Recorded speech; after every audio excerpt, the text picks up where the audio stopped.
In front of us stands a red building against a bright orange sky. Breaking news from Babylon. The Black Dragon Guild appeared to capture the 40th floor of the tower. They planned to show off the top-level guild skills. A girl with purple hair, followed by a man in a red jacket, was photographed from afar. It's a shame, but they returned empty-handed again. The journalists directed all their attention to the man with long hair and a red jacket. This time, the Black Dragon was forced to experience another fiasco. The shining protagonist of today is a rank 1 hunter. The hunter's ears had yellow metal earrings on them, as did his eyes. Summer Spirit defeated the boss single-handedly again. One of the journalists stood with a microphone in front of the hunter. They greeted each other. Today the hero again set a divine record without any hindrance. The hunter scratched his ear, and then suddenly became embarrassed. He remains the only person who single-handedly defeated the monster boss in the tower that appeared. The hero snatched the microphone from the journalist's hands. He told everyone to stop. The hero held a microphone in his hand and spoke to people. First of all, it's time to change this dog's name. Someone is watching the hunter live. He was angry. Summer Spirit, why did you give me this stupid nickname and constantly call me that? Asked the hero. What kind of summer spirit is this? It would be better to call him a rotten spirit, said the hunter. He felt like a dog. The guy with dark hair looked at the floor. He was jealous. This guy was sitting on the bed, holding his phone, watching the live broadcast with a summer spirit. The hunter shouted that he would definitely catch the one who came up with this nickname for him. He envies this kind of life, in which you can say whatever you want. The guy was watching a news feed where users criticized the hunter. The guy stood behind people whose faces were photos of online accounts.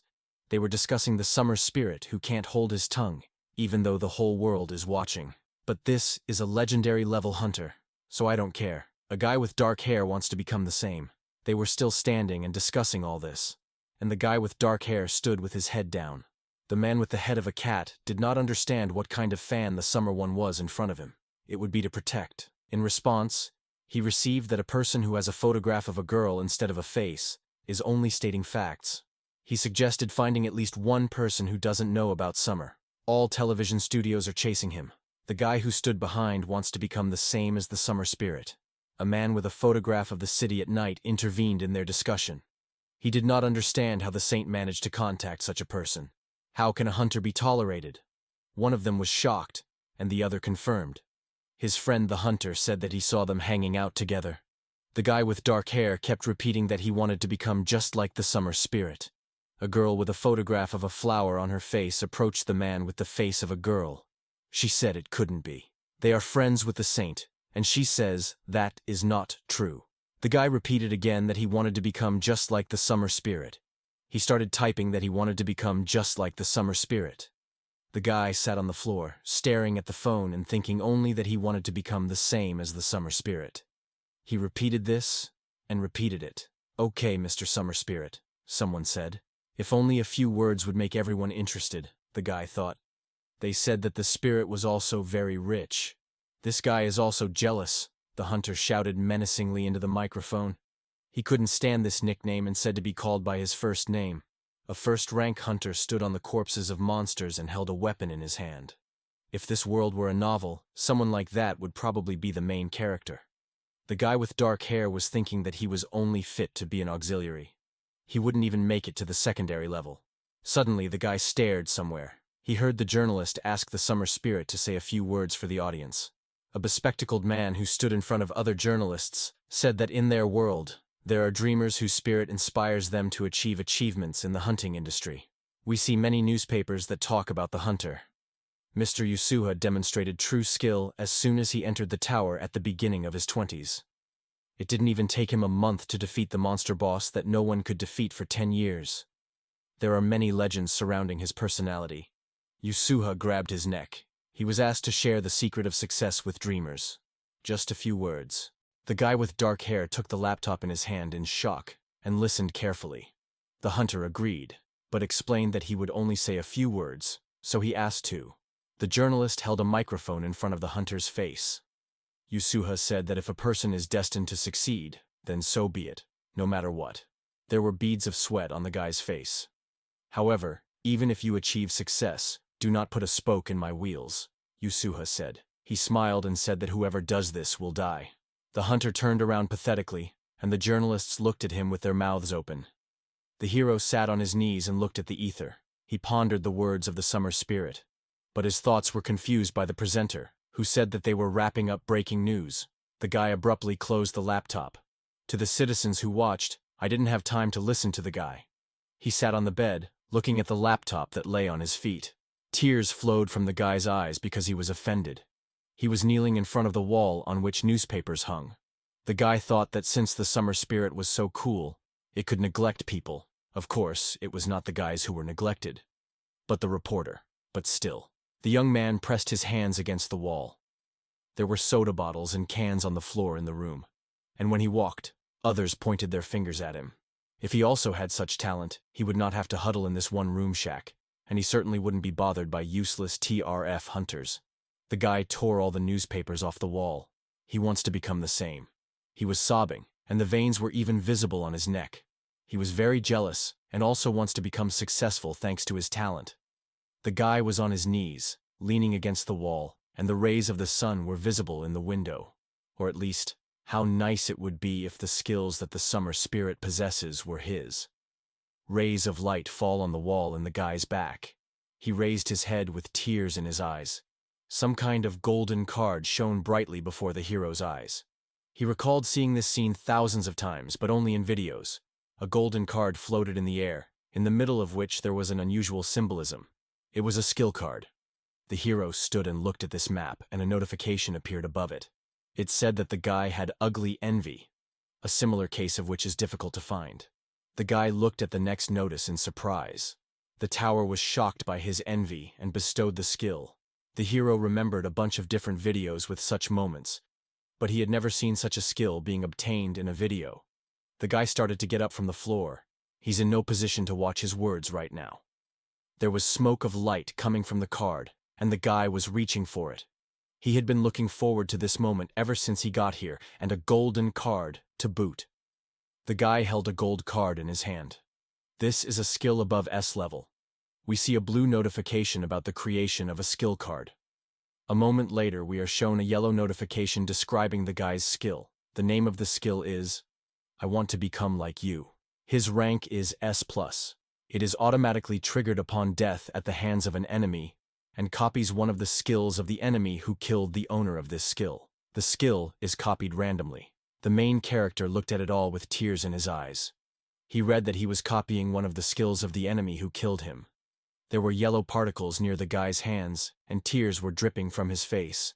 The guy was sitting on the floor, and a yellow screen was hovering above his hands. Just die. There is a big city in front of us. Are there other skills like this? Thought the guy. One day a tower appeared in their world. It could be seen beyond the horizon anywhere in the world. People who had nothing to lose were the first to step into it. Each floor of the tower was full of monsters that came from different worlds, and only a select few were granted the skill by the tower. The summer spirit and other hunters were nearby and were about to start hunting. The people who found out about everything gathered in the tower and began to hunt monsters. The summer spirit fought with a huge snake, and in his hands was a red spear. Have you ever seen a summer spirit hunt at least once in your life? There was a program on TV where they asked a citizen about the summer spirit. He said that the hunter's weapon is a flaming spear. But he does not fight. He seems to dance. He really stands out. It's like the very embodiment of Shiva. A man in an orange apron was holding a remote control. They asked him to include something else, but he didn't understand why, because he was interested. The guy buried his face in the table, and a man stood in front of him. The boss asked the guy if he liked the summer spirit.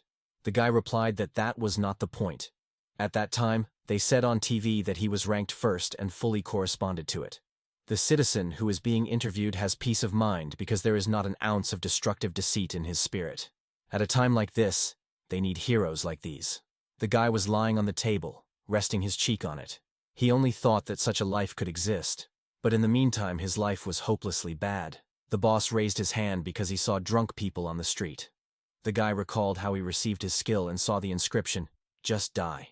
The guy was thinking that yesterday he got a skill higher than S level. But it was of no use. You could only die with it. The hero began to cry again. He didn't even report to the Hunters Association. I didn't. The guy hit the table with one hand and wiped his face with the other. The boss looked at him angrily. The hero is ashamed to even talk about this skill, and the boss told him that the guy should go outside to get some air. The hero walked down the street, and a notification about updating the rank of hunters appeared above his head. The hero fell to the ground and held his head. He thought that his head was going to explode. Suddenly the hero turned his gaze to the side. The guy stood around the corner of the house and watched as the summer spirit stood next to the girl. She did not understand what had come over the hunter and asked him to move away. Yusuha smiled and pulled his hand under his jacket. He said that the game was not bad, and anyone would have mistaken the girl for a defenseless person. A girl with white hair stood in fear near the wall of the house. The summer spirit said, "Dear saint, there was poison in that glass of alcohol." The girl, with sweat on her face, looked at the bottle that the hunter was showing her. Yusuha thought that the girl was planning to poison him with basilisk gastric juice. The hunter threw the bottle aside and approached the girl. If it weren't for his skill, disaster would have happened. The bottle of alcohol broke on the ground. The saint told him that this was a misunderstanding. She didn't want any of this. She only planned to capture the tower together with the summer spirit. Yusuha brought his head directly to the girl's face. He told the girl that he thought so too. It just didn't work out somehow. The guy with dark hair was holding his mouth. The girl asked to discuss this misunderstanding. The guy only thought that most likely they were not dating. After all, couples don't talk like that. Yusuha grabbed the girl by the throat. He said that this option suits him. Politeness is always good. But he will set the rules of this conversation. The guy's whole face was covered in sweat, and his hand was still holding his mouth. He thought that it was more like a dialogue between a man who is going to kill and a man who does not want to die. The summer spirit held the girl by the neck. He said that he was the one asking the questions here. The girl can only move her head and answer. Yusuha warned that he has a skill in detecting lies. So I don't advise you to pull the wool over his eyes. If she's honest, maybe she'll even get the antidote. The guy was still standing around the corner and holding his mouth with his hand. The summer spirit asked a question. He wanted to find out who ordered his death. The girl looked at Yusuha in fear and held his hand. The summer spirit asked, "Black Dragon Witch." The hunter takes first place in rank and fully corresponds to it. My soul is calmer from the fact that there is not an ounce of destructive deceit in him. The saint lowered her gaze and then sharply turned her head to the side and closed her eyes. The hunter's hand began to catch fire. He said he knew it. At a time like this, they need heroes like these. There were flames in front of Yusuha, and the hero looked at it. He wished the girl a safe journey. There was fire in the guy's eyes and his whole face was sweaty. There was a fire behind Yusuha. The guy didn't understand how this hunter could be a hero. The guy ran from him, wiping his face. He thought that this hunter was a murderer and a psychopath. He needs to run. The green glass bottle broke near the guy's leg. The guy looked back in fear. At the corner of the house stood Yusuha, behind whom there was still a red flame. The summer spirit smiled and said that he thought he had already dealt with all the rats in the area. There were drops of water on the cheeks of the running guy. The hunter has the look of a killer. The guy ran from the hunter, and a flame appeared in Yusuha's hand.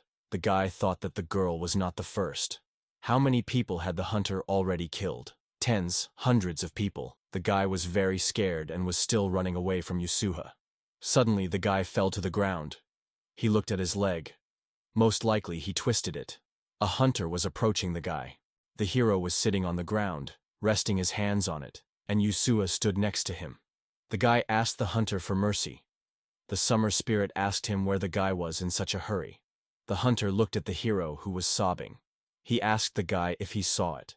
The dark-haired boy replied that he saw nothing. Yusuha knelt down next to the guy and asked, "What didn't you see?" The hunter grabbed the hero by the neck and told him that not only was he calling the hunter a summer spirit, but he also claimed that he had not seen anything. Although even Yusuha did not ask for anything specific. The hunter has a hard time believing this. He can't even attribute it to the guy's sick fantasy, but the guy said that he wouldn't tell anyone anything. Yusuha smiled madly. He said, "If the guy doesn't want to follow the saint, then he better answer." Yusuha asked who sent him to him. The hero recalled how he watched a live broadcast with a hunter. He couldn't understand how much he admired this man the most. The summer spirit looked at the guy who was being held by the hunter's hand. The hero asked Yusuha to check it out. He said that the hunter has the skill of recognizing lies, so let him check it. The summer spirit was confused. He said that he deceived the girl. So Yusuha killed the girl without any evidence. The hunter was still holding the guy by the neck, who asked, "Just because you were suspected of something." The summer spirit pushed the guy with dark hair away and told him not to slander other people. The hero's face was covered in sweat, and he was holding his throat. Yusuha explained that he found out about the girl's intentions to kill him. If he had not killed her, then tomorrow she would have poisoned him. But the guy didn't understand why the hunter got it. The summer spirit put a spear on his shoulder and said that he knew everything. He has one method. Yusuha pulled the guy's hair and smiled. Judging by the fact that the hero is ready to pass any lie test, it means that he is definitely out of business. The guy thanked the spirit for believing him. Suddenly, the hero's hair began to catch fire due to the hunter's hand. Unfortunately, the guy still saw too much. Yusuha smiled and his hand was orange. He said that it was time for the hero to die because the hunter would not leave the first place. The hero recalled how, as a little boy, he stood with a ball, and a man sat next to him. The man told the guy, "Kim Kan-ya, your name means young master, therefore the hero must live up to and become an outstanding person." The boy smiled and said that it would be so. The hero doesn't want to die. Kim Kan-ya was lying face down with a notice above him indicating that he had died. The hero did not understand why he should die like this, or rather, why he should live like this. A notification appears indicating that the conditions for using the skill have been met. The guy wished he had a little more time. New notification that a random skill from Yusuha is being copied. Another notification with different cards hovering next to it. It said, "Skill card created." Kim Kan-ya lay and cried, and something illuminated his head. He deserves to live too. The hero saw a notification that he needed to select a skill card. He reached his hand up. If only he had another chance. The guy grabbed the gold card. Just one chance. The selection is complete. Copying a skill.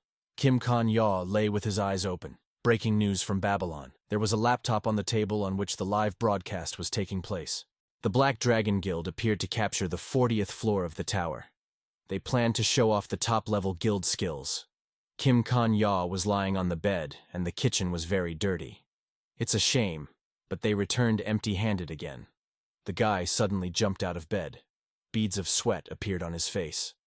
Kim Kan looked at the laptop where the summer spirit was shown. He once again defeated the boss single-handedly. The hero did not understand what was happening. Kim Kan stood in his room with a surprised face. He didn't understand how it happened. There was sweat on the hero's face. He didn't know when he returned home. Social network users discussed the behavior of the summer spirit. Yusuha shouted angrily into the microphone. They called him by his nickname again, and he hated it. The hero was holding his phone in his hands and was scared. He couldn't understand why everyone was saying the same thing as yesterday. Kim Kan-ya recalled an encounter with a hunter. The guy pulled his hand to the side. There were 2 yellow skill cards in front of him, and he was reaching for the left one. The card had an S+ level rank. It is automatically triggered upon death at the hands of an enemy. There was another card in front of Kim Kan-ya, and the hero looked at it in surprise. Is this really a skill he copied when he died? There was a description of the skill on the card. Its name is Reincarnation Wind-Up Clock, and its rank is X. It is automatically applied upon death. After death, it returns you 24 hours ago. Kim Kan-ya was still sitting and looking at this skill. Automatically returns a day back, the hero thought. But memory and skills remain. The guy walked up to the wall where newspapers with a summer spirit hung. This is the secret of the legendary hunter. That is why the saint died. Kim Kan-ya recalled the summer spirit that killed the girl and him and his phrase that he knows everything. The hero clenched his hand angrily into a fist. In fact, a day ago the saint poisoned him, and then the summer spirit finished off the innocent hero. The guy stood near the sink and heard the hunter being asked to share the secret of success with the throwers. He turned around and looked at the summer spirit, who said if a person is destined to succeed, so be it. However, even if someone achieves success, it is better for them not to put a spoke in the hunter's wheels. The hero opened his mouth a little at the phrase of the spirit who was on the air. He said that if anyone interferes, he will die. Kim Kan-ya turned his head to the side and wondered, will they die? The guy began to squeeze the card that was in his hand. He decided to see who would die this time. Suddenly, the hero turned his gaze to the window. Someone was shouting about a fire. The hero raised his hand to the window, and in the distance he saw a strong fire. Kim Kan-ya walked out of the building holding a knife in his hand. People ran past him, hurrying to put out the fire. The guy was walking on the corner of the house with a knife in his hand. The hero lives in a place different from the outside world. This city gathers people who want to become hunters. First floor of the tower. Kim Kan-ya ran through the city and looked at the phone. Is this really the moment? It was 7:30, and people were putting out the fire. About the time the hero hit, the hunter started a fire, while he killed the saint in order to hide the evidence. Hunters with the element of water should not fight at random. Everyone needs to simmer together at the same time. The girl with purple hair stood with her mouth open. This is the head of the Black Dragon Guild. Black Witch. He takes over temporarily, so everyone needs to follow orders. This city had many names.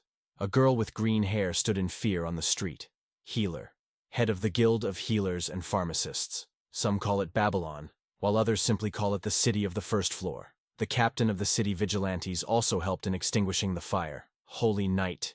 He said it wasn't necessary. This place has been empty for 5 years. Lucky someone called it the City of Exaltation, but the essence was always the same. Once you set foot in this city, you will never be able to leave. Residents of the city watched the fire with Kim Kan-ya.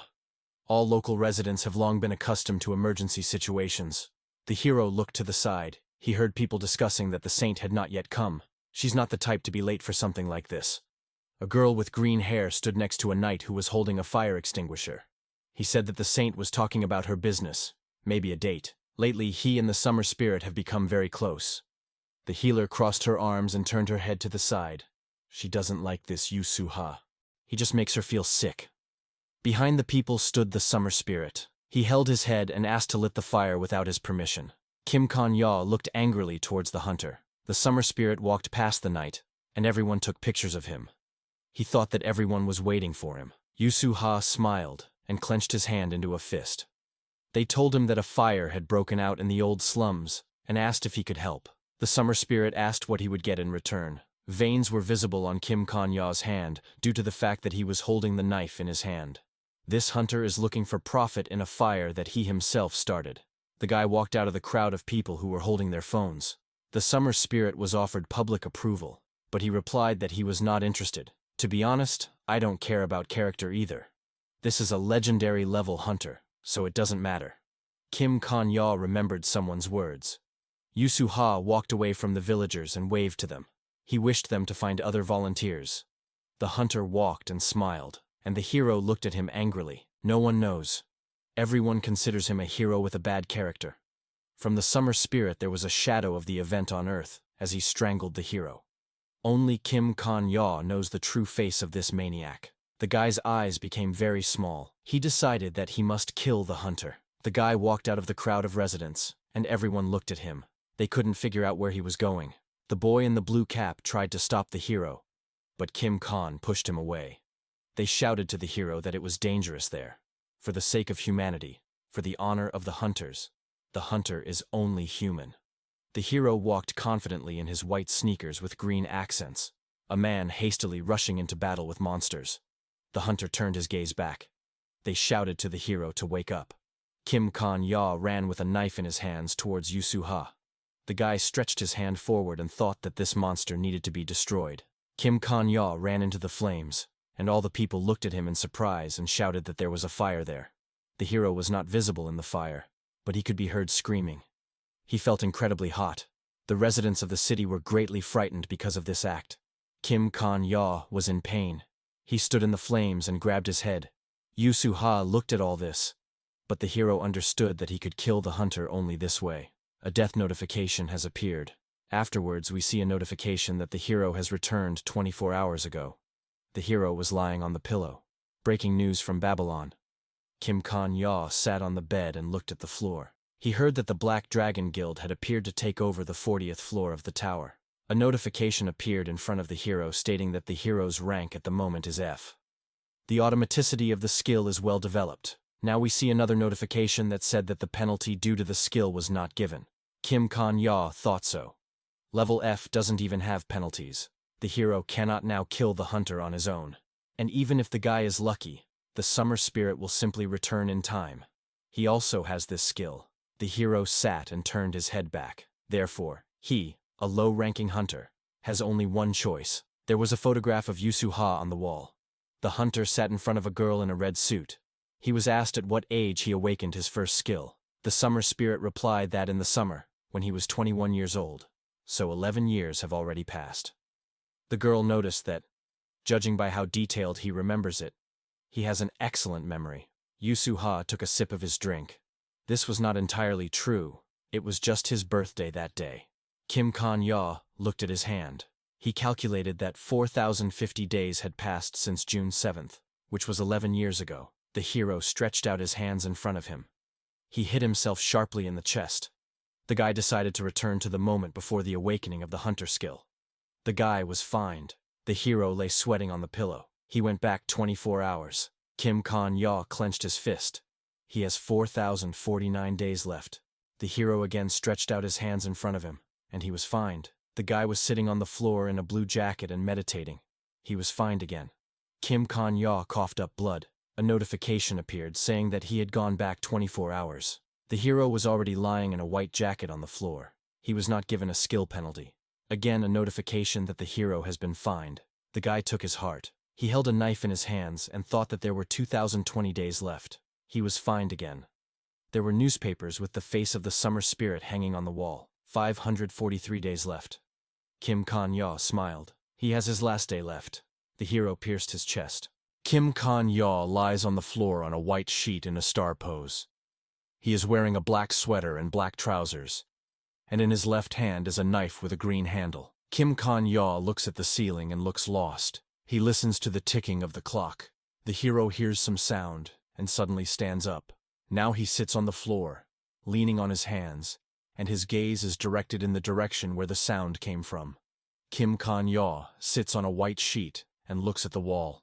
Various newspaper clippings pop up in Kim Kan-ya's memory. There is a knife in his hand. Holding it, he rests his hand on the wall. He thinks that he has returned to the moment when the legend of the summer spirit had not yet begun. Leaning on the wall with his hand, Kim Kan-ya also buried his head against the wall. He laughs sadly. He tries to remember what happened, but his mind is clouded, and he sees only white flashes. He thinks that in addition to the originally planned 4,050 times, he died about 30 more times. This was necessary to cover time. He sits on the floor in the kitchen, leaning his back on an old tattered bedside table, covering his face with his hands, and next to him lies his knife with a green handle. His thought is interrupted by a picture that pops up in his memory. It represents the summer spirit, hunter Yusuha. He smiles evilly, and his eyes sparkle. The summer spirit of the hunter Yusuha is enveloped in flames. Kim Kan-ya holds her knife in front of him. He continues to reflect that this was time spent on the suicides themselves and on resting in between. All this torments so that the world does not hear the fable of this demon. Gentle daylight pours onto the floor and onto Kim Kan-ya's feet. On tiptoe, carefully, he begins to walk. Throwing on a white sweater and grabbing his knife, Kim Kan-ya appears in the doorway and leaves the apartment. A bright, blinding light shines on the hero. His face is serious and thoughtful. He puts a hood on his head and thinks that it's time to find his game. Kim Kan-ya remembers May 6th, 11 years ago. There is a clock hanging on the wall. Their hands show exactly 11 o'clock in the morning. Kim Kan-ya stands in a white sweater in front of a multi-story building. He creeps up to one of the windows and peeks into the apartment. A man is visible there. This man's alarm clock starts playing with wishes of good morning, barely opening his eyes. He sighs heavily, and Kim Kan-ya is slightly visible in the window. This man sits on the bed, looks at his phone and says his head is going to explode. Kim Kan-ya watches him through the window, trying not to give himself away, while the man looks at his phone and scratches the back of his head. They unanimously say that it looks like he had too much yesterday. Kim Kan-ya lived this day 10 more times for the sake of perfect reconnaissance. Through the window, Kim Kan-ya sees this man quickly putting on a red t-shirt and a black raincoat. He is clearly in a hurry to get somewhere. Kim Kan-ya reflects that this person wakes up every time at exactly 9 o'clock in the morning in the F-Rank hunter's office. Grabbing his stick, the man hurries to leave and tells himself that he has to go to work. Kim Kan-ya, walking away from the window, thinks, what a sucky life this man has. The clock indicates 3 p.m. Summer spirit hunter Yusuha catches a slime on the second floor of the tower. With his weapon, he easily deals with the red slime. Cutting it into 2 parts, only splashes fly to the sides. Summer spirit hunter Yusua stands in a small park. His stick is stuck in slime, and in his hand he holds a slippery and unpleasant piece of slime. Summer spirit hunter Yusua is very angry and says that he has been catching only slimes for the 100th day. This is absolutely disgusting. Crushing a piece of slime in his hand, he furiously shouts that he is the Knight of Summer, and Kim Kan-yaw hides behind him and watches him, and has his knife at the ready. When will he begin to live in grand style, like a holy sword? Kim Kan-yaw thinks that at 21 years old, spirit hunter Yusua was an extremely ordinary F-rank hunter, only waiting for a sharp turn in his life. Summer spirit hunter Yusua holds another piece of slime in his hand, looks at it, and furiously shouts that why can't he find a winning lottery ticket or an S-level skill for once? Kim Kan-yaw thinks if everything went as before. Summer spirit hunter Yusua throws a piece of slime into a puddle of red slime, making an unpleasant sound. He's standing next to this puddle of red slime. Kim Kan-yaw continues her thought that very soon everything would be the way the summer spirit hunter Yusua wants it. But suddenly, a red puddle of slime flies into the air and quickly attacks Kim Kan-yaw. But he expected this, and with a lightning-quick movement of his hand, he cuts the stream of slime. Only red splashes flew from it. Kim Kan-yaw looks at the puddle of slime with contempt, and says that now the summer spirit hunter Yusua will not see this. Kim Kan-yaw's hands are covered in red mucus. He grabs his head with these hands. The clock shows 5 hours 31 minutes. Summer spirit hunter Yusua stands in a beautiful room, the walls of which resemble black air bubbles and blue water. Summer spirit hunter Yusua says that he is moving to the 6th floor. There is no prospect of catching slimes alone, so, having become determined, Yusua moves to a top-level area that is not visited by novice hunters. There is a movement to the hunting grounds of the 6th floor. Summer spirit hunter Yusua finds himself in a beautiful light forest. There is a lot of greenery around and the pleasant sun is shining. There won't be another soul here for the next 36 minutes. A man suddenly appears behind him, and his shoes are covered in red spots. He says to the summer spirit hunter, Yusua, "Sorry, Mr. Hunter." Summer spirit hunter Yusua holds his weapon on his shoulders, turns around and looks at Kim Kan-yaw both angrily and questioningly. Kim Kan-yaw looks fearfully at the summer spirit hunter Yusua. All of Kim Kan-yaw's clothes are covered in blood-red slime that drips from his hands. He says that he was attacked by wolves and asks for a potion. Summer spirit hunter Yusua sharply turns his body towards Kim Kan-yaw and angrily shouts that he said, he has already raised all the monsters here. Looking away and spitting saliva, he said that then, you won't be able to hunt here anymore. Kim Kan-yaw, standing in blood-red clothes, continued to ask for the potion. Then, the summer spirit hunter Yusua furiously shouted, "What kind of potion? Now he won't see a day's income." Looking cynically at Kim Kan-yaw, he asks how much he is willing to give for the potion. "Ah," says Kim Kan-yaw, poking Kim Kan-yaw in the chest with his weapon. Summer spirit hunter Yusua once again asks how much he is willing to pay for the potion. Kim Kan-yaw continues to pretend that he is in great pain.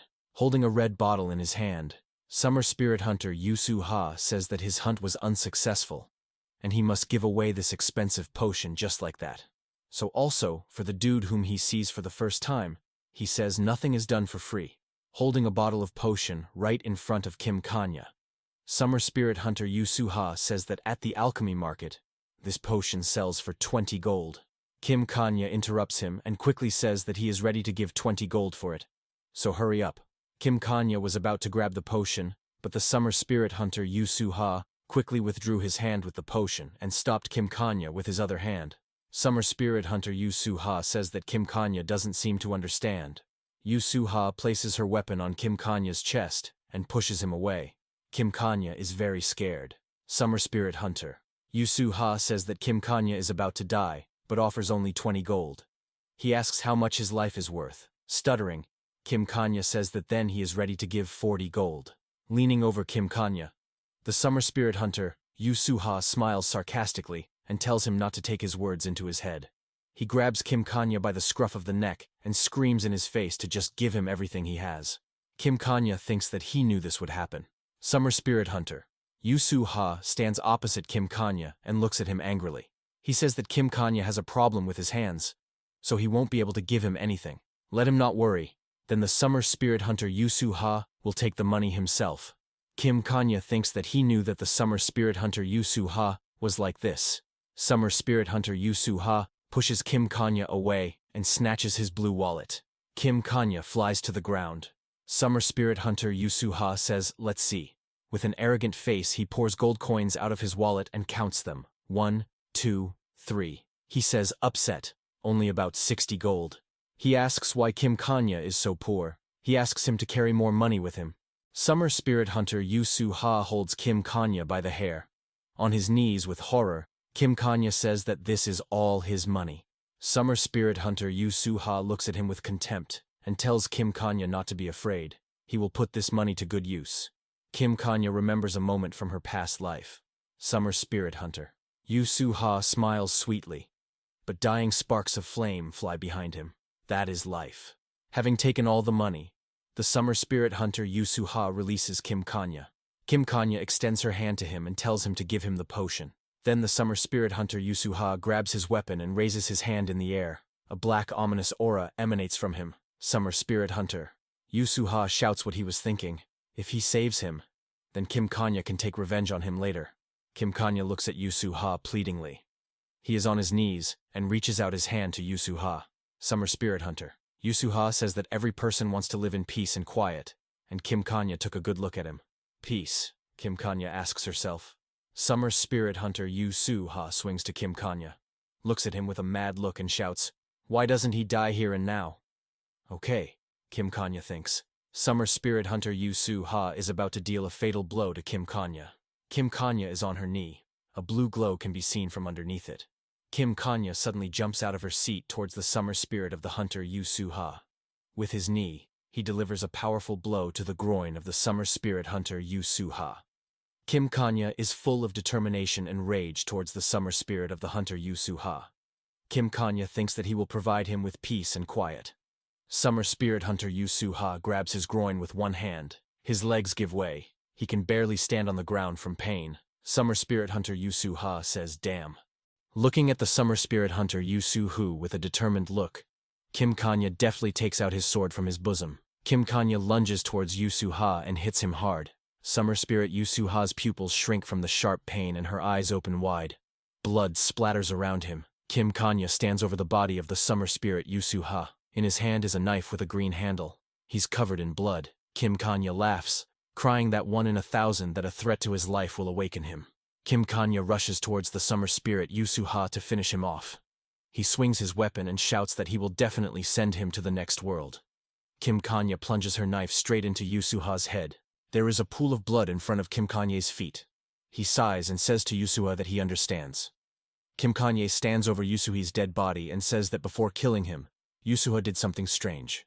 Kim Kanye remembers the moment in her past life when Yusu-ha told him her name. He remembers Yusu-ha's speech, how he says his name is Yusu-ha, and wishes him a safe journey. Kim Kanye looks at Yusu-ha's corpse with hatred and says that during these 4,090 days, he realized that Yusu-ha is a bad person. Stepping on Yusu-ha's weapon, he says that he pretended to be a knight of honor entering into a sacred duel, but in reality he is just a murderer. Kim Kanye remembers Yusu-ha hovering over a frail girl with white hair, shouting at her how dare she. He looked into her eyes with an evil, cold gaze.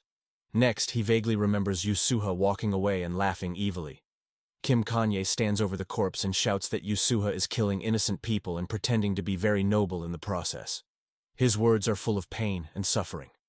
Leaning in the rays of the sunset, Kim Kanye is silent. Suddenly he feels someone's presence behind him. Turning around, he sees wolves. A pack of wolves surrounded him. Drool flows from their mouths. They are very angry and hungry. Kim Kanye tells them if they want to eat Yusu-ha. Kim Kanye leaves and says he doesn't need him. The wolves might take him. Kim Kanye's face is full of sadness. Behind him, the wolves are tearing Yusu-ha to pieces. Kim Kanye moves towards a small bump. Meanwhile, the sun had almost set below the horizon. Kim Kanye begins to dig up the ground with her bare hands. He digs out a briefcase and flasks there. This is his hiding place. Kim Kanye takes off her sweater, which has turned red with blood. He throws this sweater into the hole he just dug. Kim Kanye puts on a clean black sweater. Having changed his clothes, he prepares to teleport and says to the first floor of the tower. The first floor is moving to the city. Kim Kanye appears from white streams of light. Kim Kanye wanders around the city on the first floor. Suddenly he notices a guard in shining steel armor. He thinks it's a vigilante. Kim Kanye walks past him. He tries to hide his excitement and not meet his gaze. Passing by, he still intersects with the vigilante. But he, yawning, goes on about his business. This makes Kim Kanye feel better. The city is drowning in the golden rays of the setting sun. The guard performs his duty, and Kim Kanye goes on about her business. The city was swallowed up by night. Koi Kanye thinks that no one knows what happened. The sound of a TV can be heard in one of the windows. It hangs on a brick wall with pipes running through it. The screen glows white, but a voice from it says that today the clearing of the 10th floor also failed. Nobody knows what happened.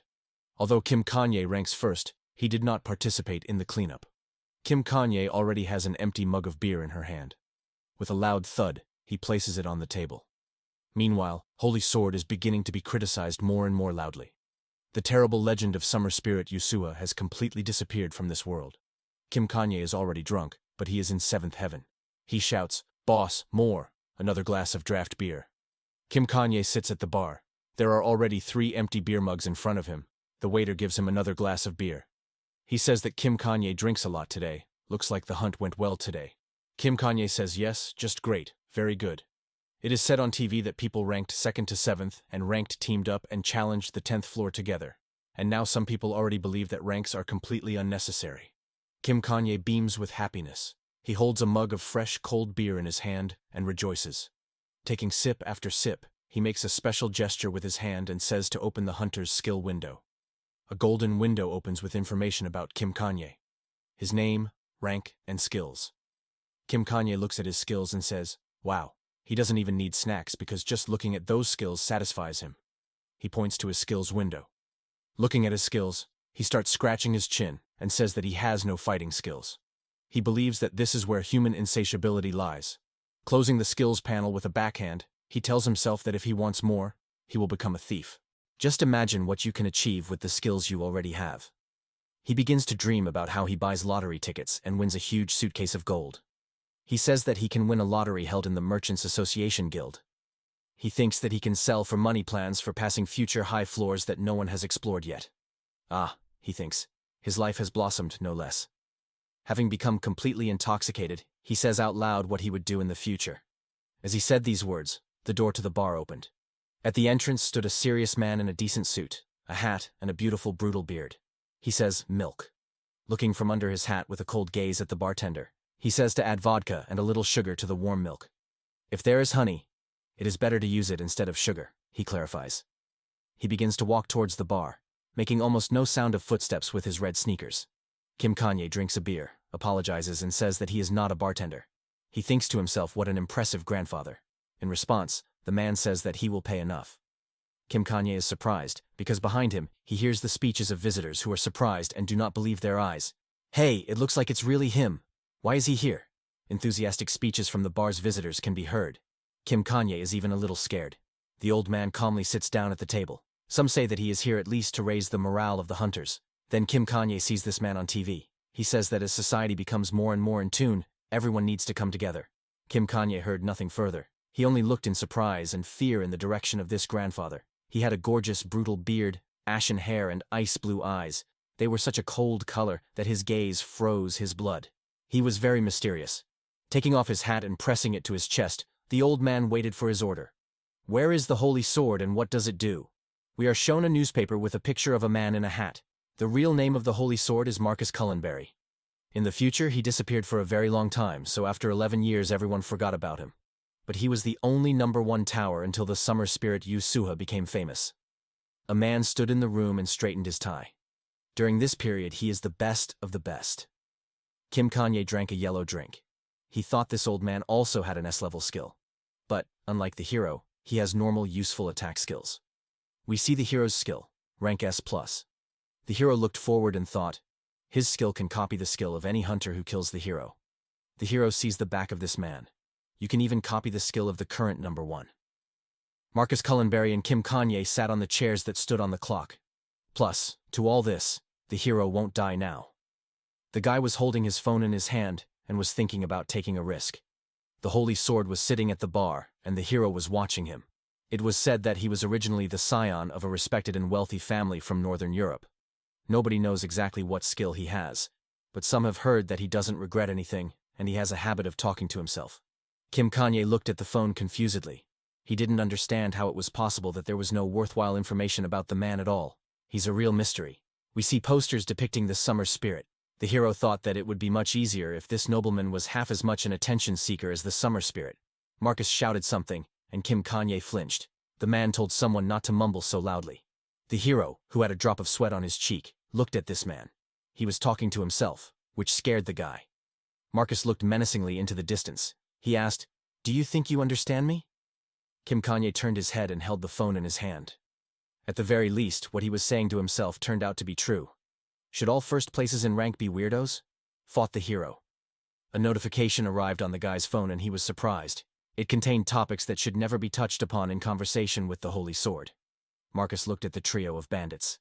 This is 100% true story. Someone saw what happened with their own eyes. If someone wants to die, they can easily talk about it in front of the Holy Sword.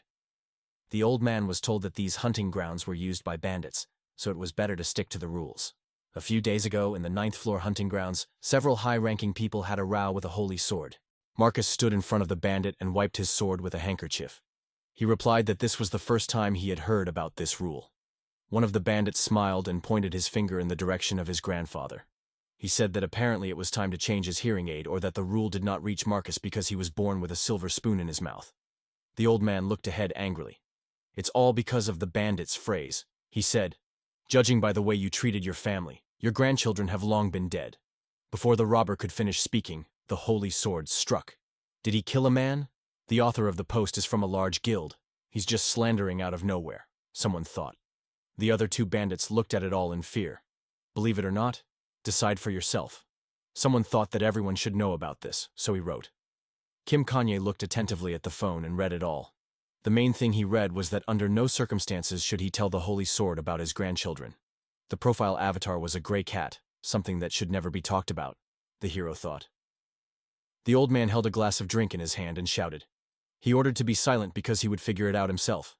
Because of someone, Marcus can't even get vodka down his throat. Kim Kanye decided it was worth checking out. The old man put the coins on the table and said that everything was delicious, and he was pleased.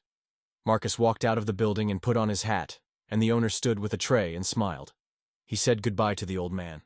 All the people in the establishment turned around. A second later, they all started going about their business, and unanimously said that he had finally come out. Nobody liked this old man, and people thought that they were already rubbish. Kim Kanye smiled and placed the money on the bar counter. He thanked the owner, and in response, he said that the hero could come again. There was a bell hanging above the door. It was dark, and the guy was standing on the street. He goes to look for this number 1. Kim Kanye was near the shops and did not understand where the old man had gone. The guy followed him out almost immediately, so Marcus is not my one to go far. Among the crowd of people was a man in a blue suit and hat. It was he. Kim Kanye followed the old man, who did not suspect anything. He is the only one in Babylon dressed to the nines, so he is very conspicuous. What skill does he have? There was a drop of sweat on the guy's cheek. The spirit had an X-level rebirth skill. What then does the successful sword saint from the previous generation have? This is probably more of a combat skill than rebirth. The guy smiled widely, and this skill will soon become his. The hero wanted to be lucky this time. Someone was standing in their red sneakers on the grass. Must be here somewhere, the hero thought. Suddenly, he jerked his head. Kim Kanye stood near a tree, and in front of him was an old man who was leaning on his sword. He told the young man to come out. The guy looked out from behind the tree and was scared. The holy sword discovered him immediately. They will have no witnesses here. Marcus stood with a serious face.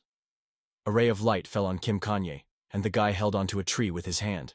He apologized to the old man and said that he had a request for Marcus. The holy sword smiled, which frightened the hero. Request, passed the old man. He thought that the hero was deliberately watching the old man so casually. It was like there was a white wall behind the holy sword. He asked Kim Kanye what request he could have for a simple old man. The hero looked in surprise towards the old man, and there was a drop of sweat on his right cheek. Marcus misunderstood the hero, and for some reason thought that he deliberately showed his presence.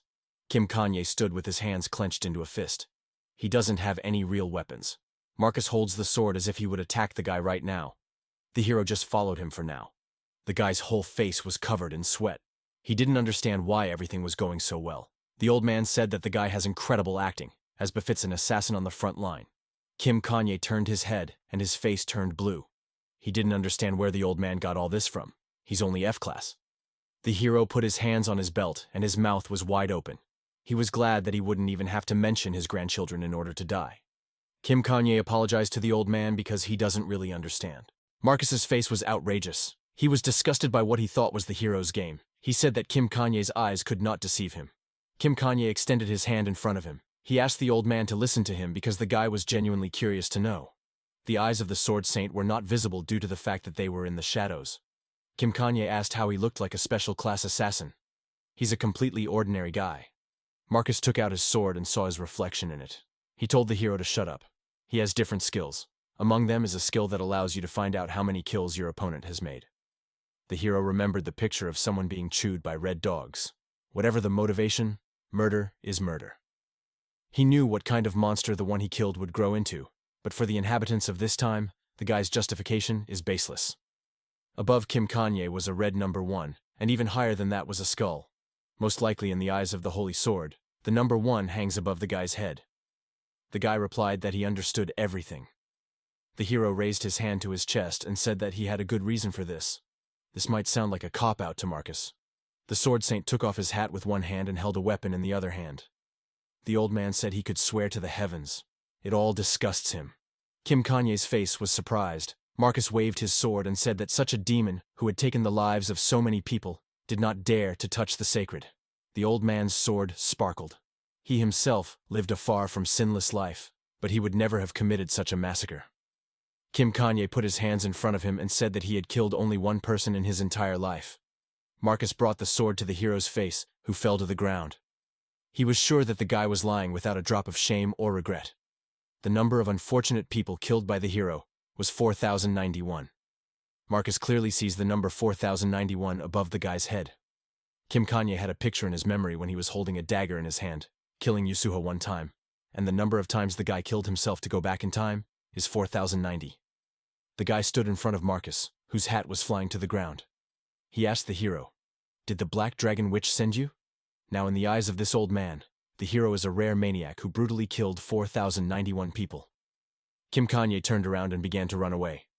The problem now is not copying the skill. The hero ran away from the old man. Marcus asked the guy that he fell silent. Kim Kanye thought that since the Holy Sword had such a skill, the hero's thoughts were interrupted by the old man with the phrase that it doesn't matter anyway. The hero was running away from the old man, who was already jumping and swinging his arm. Marcus will try to kill the hero every time he comes across him. Therefore, Kim Kanye decided that he would do anything to kill the Sword Saint. Demon. Marcus hit Kim. However, Kim managed to dodge Marcus's attack. The man shouted that he expected this from a special class assassin. Kim was shocked and continued to retreat. Suddenly he hit his foot on a stone and began to fall. Kim fell on his back. He lay on the ground exhausted and thought that he was lucky once. At the same time, Marcus was already holding a sword over him. Kim understood that there was no way for him to dodge a second time. Kim had already closed his eyes and accepted his fate, but Marcus suddenly ordered someone to shut up. Marcus started talking to someone. Judging by the conversation, this someone was talking about the fact that Kim needed to be left alive and interrogated. Kim lay on the ground and could not understand what was happening. Marcus asked his interlocutor if he told him that he would deal with Kim himself. Marcus, standing with a sword in his hands over Kim, exclaimed that this someone interferes every time. Kim watched him and thought that Marcus's dialogue was too smooth for it to be just a mental illness, and so Kim decided that it was some kind of skill. He was shocked, because he had an assumption that this was telepathy. Kim had heard that this type of skill existed. Kim was horrified that this meant that Marcus was sharing information about Kim with other people.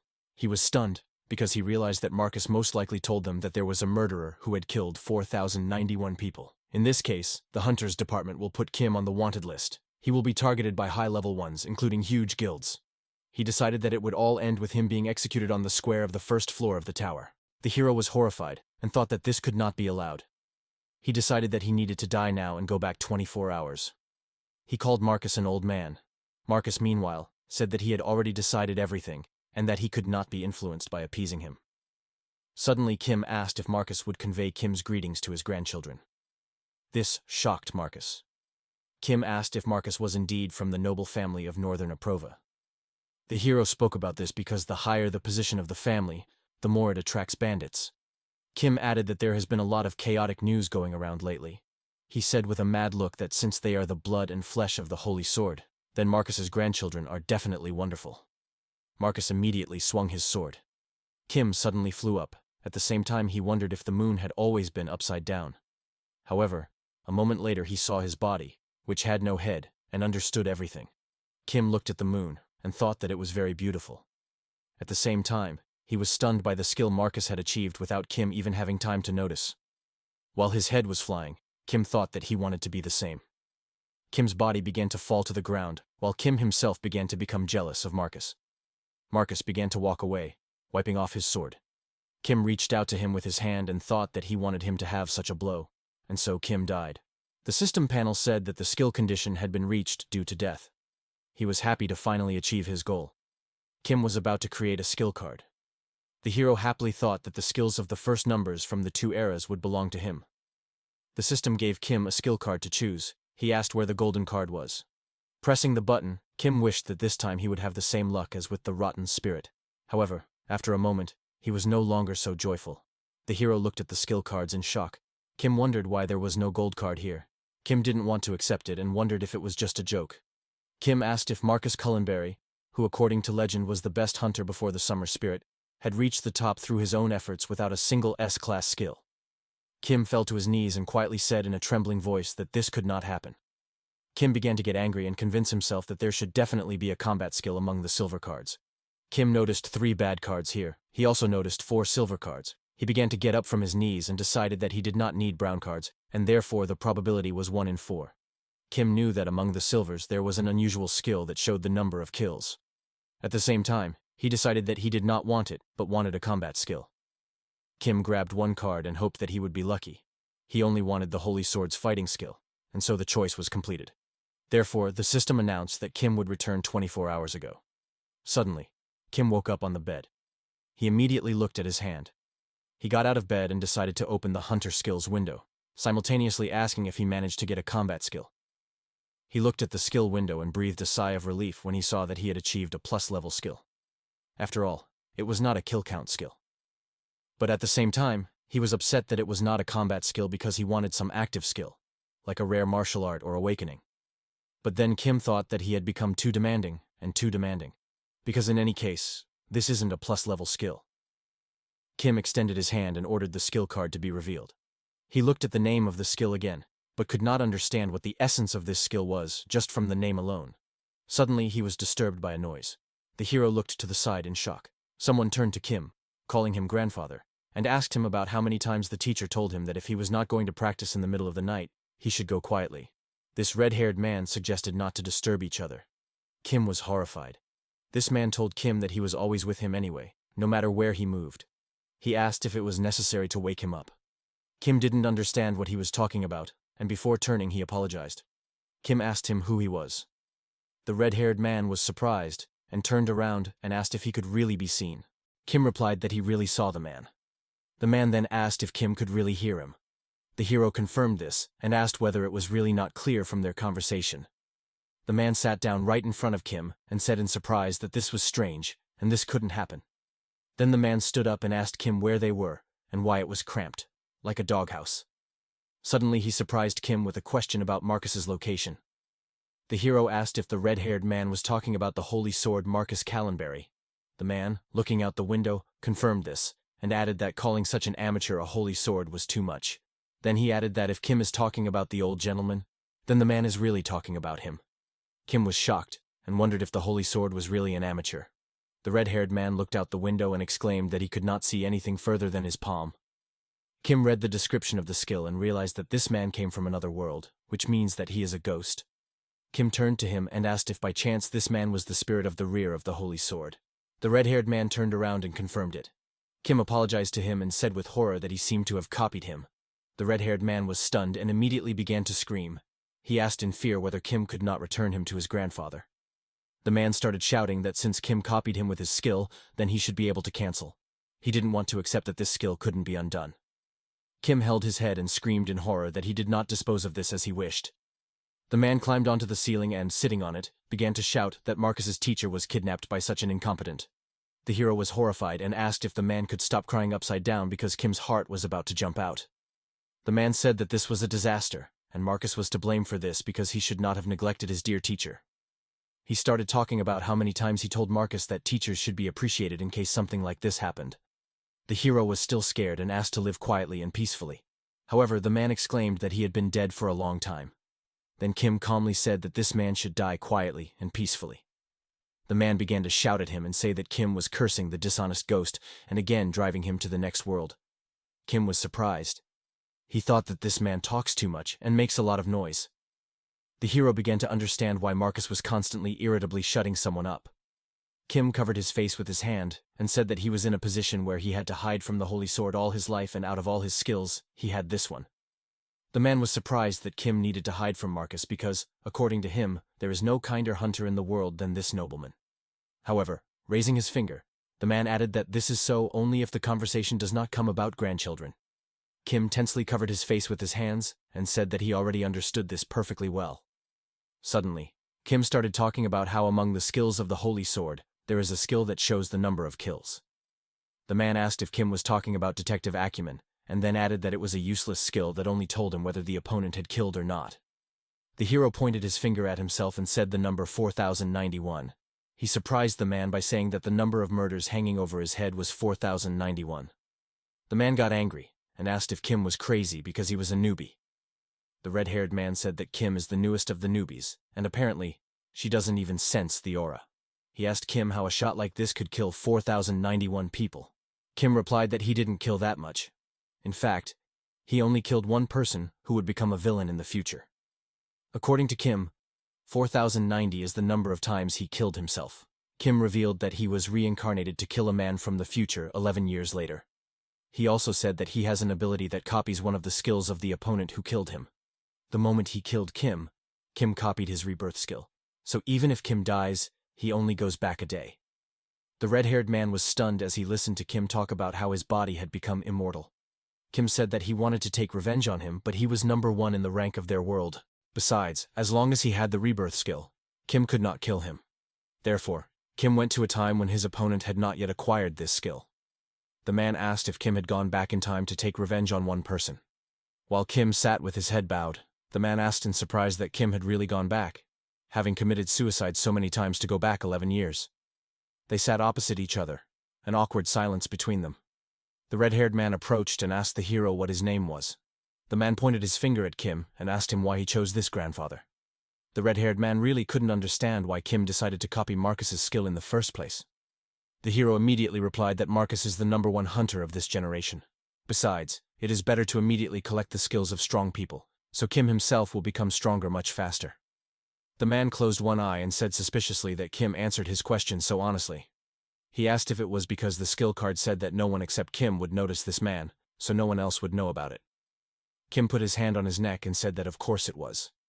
Then suddenly the man ordered Kim to stand up. He began to fly around the hero and evaluate him. According to him, Kim is extremely stubborn, and his physique is not that bad, and he also has a desire for self-improvement. The man flew to the side and began to reason, putting his hand to his chin, while Kim stood in disbelief. Suddenly he flew up to Kim and asked him to show how he catches monsters, and after some time they were in the forest. Standing in front of the monsters, Kim asked if it would be enough to catch a couple, to which he received a positive answer. Kim took out a knife and took aim to strike. He swung his knife and hit the slug. However, suddenly this monster soared into the air and rushed to attack the hero. It enveloped Kim's body, but Kim was completely unperturbed. He stabbed and stuck his hand out, and then, by striking with a knife, he was able to defeat the monster. The red-haired man watched this and thought that he had expected this. Looking at Kim, he said that he guessed correctly. Wiping off the mucus, Kim asked him about it. The red-haired man began to talk about how in his past life he was called the King of the Sword. He comes from a completely different world. According to him, a tower appeared there, as here. He climbed floors faster than any of his fellow countrymen. At that moment, Kim thought about the fact that there was a legend that the summer spirit broke through to the 40th floor, and the map said about the 99th floor, which in itself is incredible. The man pointed his finger at himself and said that this is why such things immediately catch the eye of experienced people like him. He talked about the potential of a hunter, which is why he said he wanted to watch Kim hunt. Kim smiled, but he was sad, and said that it meant it was in vain. Kim said he had no potential. However, the ghost called his words nonsense. According to him, Kim has potential, incredible potential. Kim was shocked. He grabbed his neck and asked if the ghost was joking. The ghost immediately replied that he was really joking, and said that Kim had no talent for martial arts. According to him, Kim has inept movements and an unsuitable physique, and besides, the awakening of an aura can only be dreamed of by a hero. However, the ghost said that Kim has another talent that is unique to him. The ghost said that this talent is the complete absence of fear of death. After all, usually people in battle dodge at least a little. But Kim, surprisingly, went ahead to the end. The ghost said that he believed that Kim, having died 4,000 times, had completely erased this fear. Kim was surprised and asked the ghost if something like that was considered talent. The ghost replied that it was so, because not all talents should be innate. According to him, anyone can find their talent in the process of life, and what is most difficult for a person to achieve is to overcome the fear of death. The ghost pointed his finger at the astonished Kim and said that this was incredible. Kim bowed his head and thought that in his entire life, no one had said anything like that to him, not even himself. He began to remember the past and think that he was simply offended that the summer spirit treated him like an insect. The hero was so offended that he, without thinking at all about the past or the future, died more than 4,000 times. Kim looked at his hands and realized that now dying was his talent. The ghost said he would only ask one thing. He then asked what Kim was thinking about when he was killed by Grandfather Marcus. Kim looked away. He said he thought how beautiful it was. The ghost suddenly bared his teeth and grinned, and then he laughed with all his might.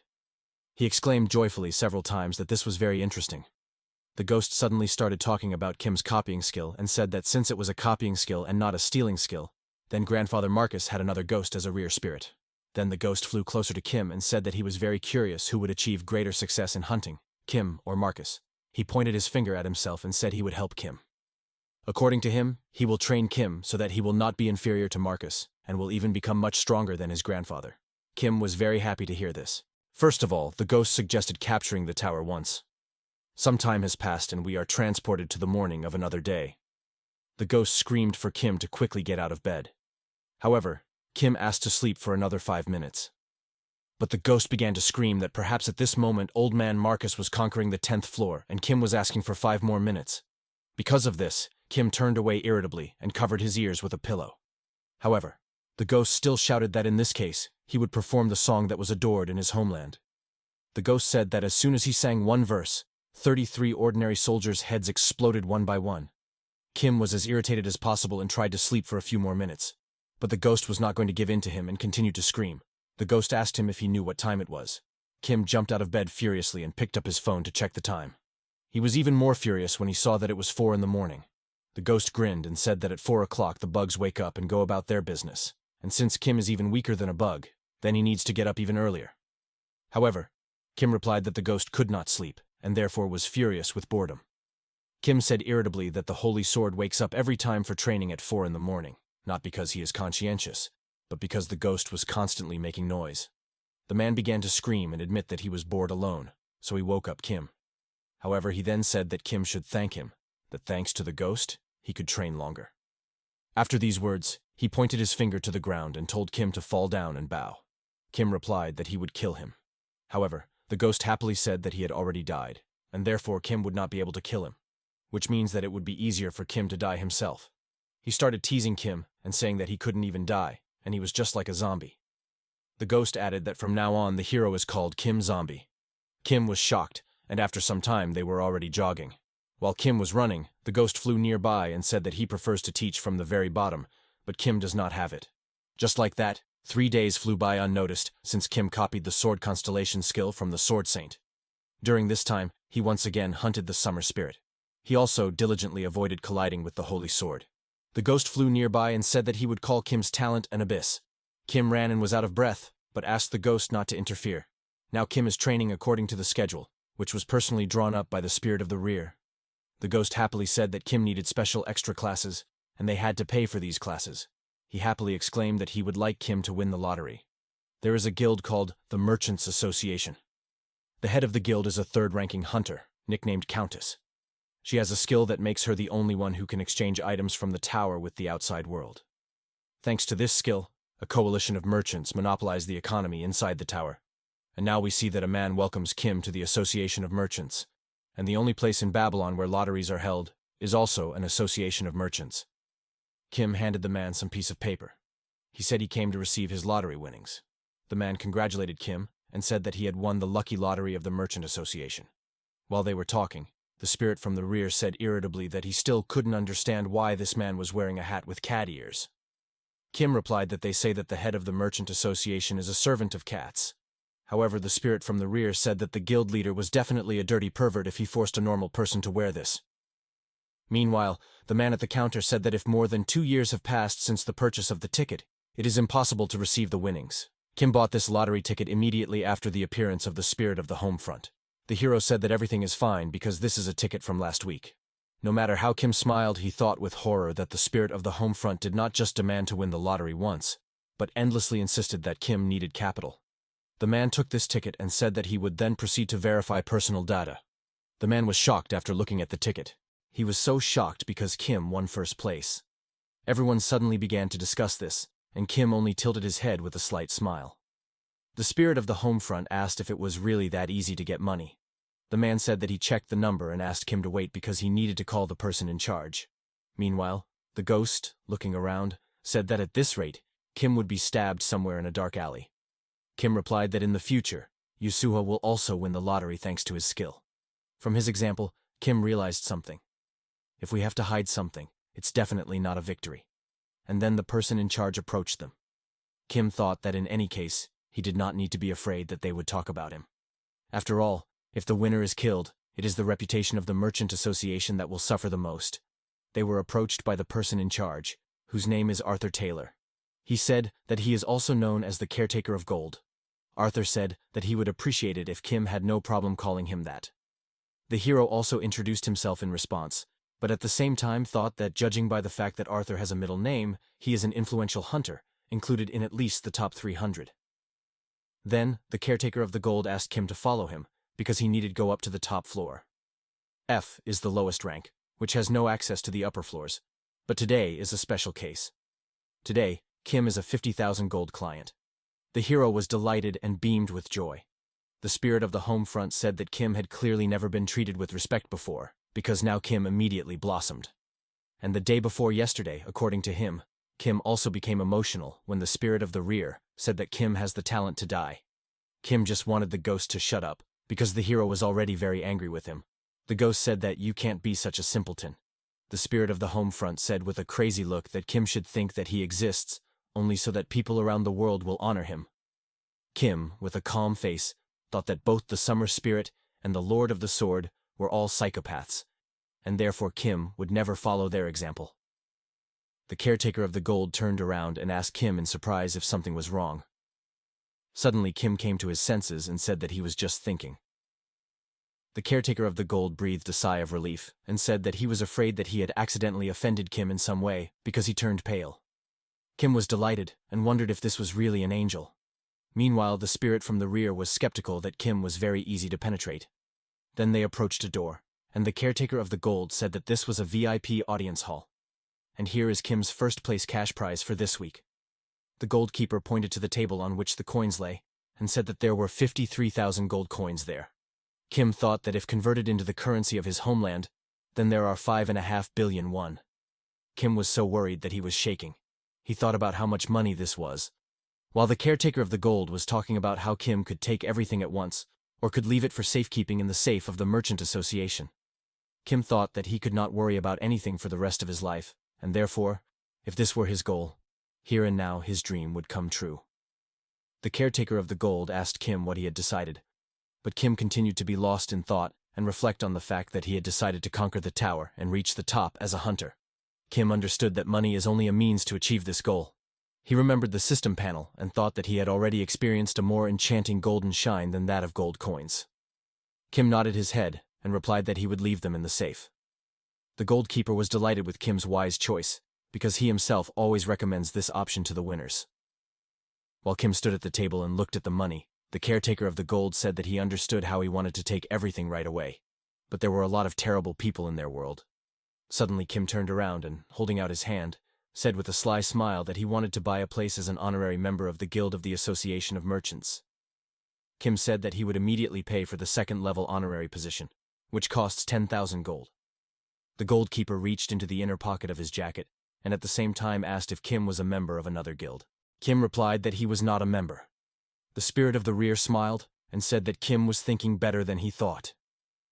The spirit of the home front began to say that the guild was not just a friendly gathering of hunters. According to him, the main reason why hunters join the guild is patronage on behalf of the guild. Kim was happy about this. He thought that they had a department of hunters and vigilantes, but the rest of the city was lawless. This can be easily understood by how easily Kim was killed by the Summer Spirit and the Holy Sword. The Summer Spirit was never a member of any guild and enjoyed his own personal dominance. He won the lottery twice but never paid protection taxes. The fact that such an influential person refused all the major guilds greatly limited them. That's why they tried to poison him. Kim understood that there was no need to quarrel with large guilds and that there was no point in repeating the mistakes of the Summer Spirit. While the Gold Keeper was writing something down, Kim asked him for something else. Kim said that he was now living in a cheap one-room apartment, and therefore would like the caretaker of the gold to recommend Kim housing in the Merchants Association, where Kim could stay temporarily. Kim also asked that if the newspapers came to ask about the winner, the caretaker of the gold would not say the name of the hero, but be sure to say that he was an honorary member of the Association of Merchants. The caretaker of the gold was surprised. Although the caretaker did not want this, he said that he would do it flawlessly. Meanwhile, the spirit of the rear smiled at him. The spirit of the home front said that Arthur looks like he is in pain from the obvious and simple things you say to him. Kim breathed a sigh of relief and said that their time was so turbulent, and therefore Kim should prepare at least this way. At the same time, he asked the ghost if it was he who was constantly tusking and calling Kim simpletons. The spirit of the rear said that he did not remember doing this. The spirit of the home front put his hand on Kim's shoulder and said that the hero was doing quite well himself and therefore he didn't have to change his diapers. Kim replied that if the ghost could not speak, it would not be so vile. The ghost smiled and called Kim. He said that it was clear from Kim that he was also in a good mood. Kim replied that of course this is so because now everything begins. Die 4000 Mal und zurück 4000 Tage. Special privileges of rebirth, which Kim could not enjoy only by taking revenge on the Summer Spirit. Kim decided it was time to use them. They left the building, and the ghost reminded them that the main thing in extracurricular activities is the payment for them. The ghost told Kim that he had now secured his tuition fees, and it was time for further action. Kim asked if the ghost was saying that Kim needed to find a normal teacher for extra classes. However, the spirit of the rear, as if not understanding Kim, said that the teacher was right under Kim's nose. He exclaimed that Kim needed reinforcement, a miraculous potion that will enhance his physical abilities, or something like scrolls in which the basics of martial arts are written. He suddenly flew up to Kim and exclaimed that now at Kim's level, even reading the scroll would not help, because he simply would not understand anything. According to him, therefore, there is nothing left except miraculous potions, and very good ones, at that. Kim asked irritably about how good the potions were supposed to be. The ghost thought. He started talking about the Castle of Alchemy, and about the fact that there was a guild of doctors and pharmacists. According to him, there will definitely be something like a miracle potion from the best craftsmen. Kim asked if this wouldn't cost them a pretty penny. The ghost leaned over a little and replied that, of course it was so, and he could even tell you approximately how much it would cost. He whispered the price in Kim's ear and shocked him. Kim began to run after the ghost and shout that even if he gave all his remaining money, there would only be enough for 4 bottles of this potion. However, the spirit of the rear replied that if he received a discount for buying in bulk, he would buy 5 bottles. Kim ran after the ghost and asked him to fly slower, and suddenly the spirit of the rear stopped abruptly. Kim irritably asked why the ghost stopped so abruptly.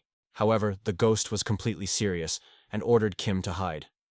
The ghost remembered that he had completely forgotten and did not say anything. Suddenly, the hero understood everything and was stunned. They were so excited because they saw someone. The ghost said that Grandfather Marcus is a regular customer of this store. Kim was angry and asked the ghost how he could forget about it. He exclaimed that he asked to be warned about this in advance. Suddenly Marcus stopped. He turned his gaze towards the hero. Kim sat behind the trash can, trying not to make a sound. He was terrified and thought about what to do, because if Marcus caught him, it would add a lot of hassle. However, Marcus immediately turned away and moved on. Kim was carried away, but he was still terrified. Kim said it was ironic that he was hiding behind a trash can. The ghost said that there was bad news. According to him, the fact that the old man is here today means that he also came to buy a miracle potion. They immediately ran to that store. The ghost looked around the corner and was shocked. He started screaming and denying it because he saw Marcus entering the store. The ghost said with regret that they were just a little late. What especially upset him was that this store was the best. Kim understood that going to the same store as the Holy Sword was too risky. He took out his phone and began looking through the current ranks of the hunters. What he was looking for is not in that 20. He looked further and realized that the top 100 didn't have what he was looking for.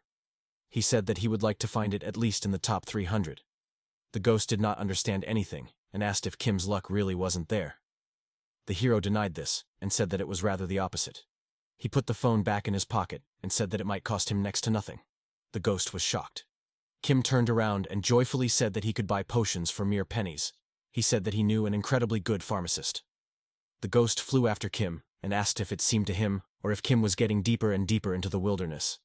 In this wilderness, people looked at Kim with suspicion. However, the hero continued to follow his path. The ghost was skeptical about this and asked if a talented pharmacist really lived here. Kim said that this is not just a talented pharmacist because they are going to a real genius.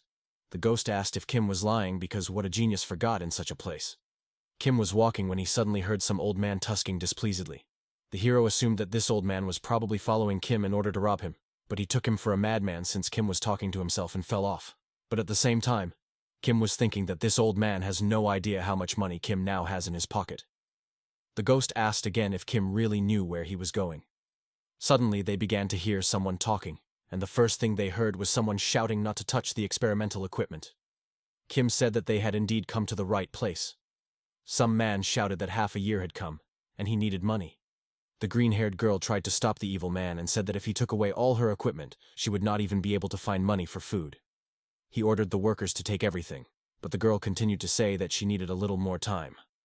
The man shouted irritably that this week had already once become a month and a month, half a year. The man was about to take the cart away, but this girl clung to her, saying that she did not have time to complete the mixture. The man managed to unhook her from the cart and she fell to the ground. The man turned around and frankly told her not to do potions anymore. She was left lying behind the dirty ground while her equipment was taken away by the men. People started saying that this store would have closed anyway. Passers-by also discussed that the prices in the store were very expensive. However, the girl exclaimed that it was not expensive at all because she hardly charged more than cost. According to her, in all of Babylon, they would not be able to find the potion anywhere else at that price. Placing her hand to her chest, she exclaimed that they still owe her thanks for trading in such a terrible area. Passers-by got scared and left, calling her hopeless. The girl asked them to buy at least one bottle of her special strength potion since they were here. But the passers-by refused. The ghost pointed to the green-haired girl and asked if the genius Kim was talking about was that loser. Kim asked what if it was her. The ghost was shocked and asked if Kim had even seen her. And so the hero stood in front of the girl, who was lying on the floor with her head bowed. She lay there and cried. Kim knelt down in front of her and called her boss. He asked the crying girl if she was still selling. Of course, she is not some crazy person or a loser. Kim said he wanted to place an order and needed something expensive. She is a pharmacist who will rise to 5th place and rank in the future and become the head of the Alchemy Castle Guild. The girl replied that she could do anything. She stood up and brushed off the dirt, and then asked how expensive the item was for Kim. The hero replied that he thought the order would cost 20,000 gold. She was shocked. Kim wondered why not make connections with people who would become influential, untouchable figures in the future, even before they rose to rank. The hero thought that it was like getting real geese that laid golden eggs. Kim asked her what was wrong with her. And then, calling her the boss, he asked if she would accept the order. Kim decided that he would become her favorite client. The girl said that her place was a little messy, but she still asked them to come in. She opened the door, but the door was broken and fell to the floor. Kim said that it's actually a real mess here. They were both shocked, and the ghost thought that his skeptical expectations were confirmed. He said, "Sanitation inspires confidence." At the same time, he asked if Kim really wanted to drink this girl's infusions. And so, when they were already sitting at the table, the girl asked if Kim would really pay her 20,000. He said that if she didn't believe him, he could pay in advance. But the girl immediately began to reject this idea. But suddenly, she said upsetly that if Kim could do it, then it would be better to do it in advance. Kim realized that she was in such a deplorable situation that she was forced to go against principles. Kim told her to use as much money from his safe as needed. He promised that he would warn the Traders Association in advance. The girl began to think about how much she needed, but Kim asked her to keep it to 20,000 because his money is not unlimited. The girl took out a notepad and was ready to take the order. She immediately said that if Kim suddenly wanted to order drugs, she would refuse them. According to her, this is the only thing she will never undertake. Kim knew she was willing to give up that much money even though her store had just closed. He thought that even though she was a simpleton, she was a specialist who would later become a master of alchemy.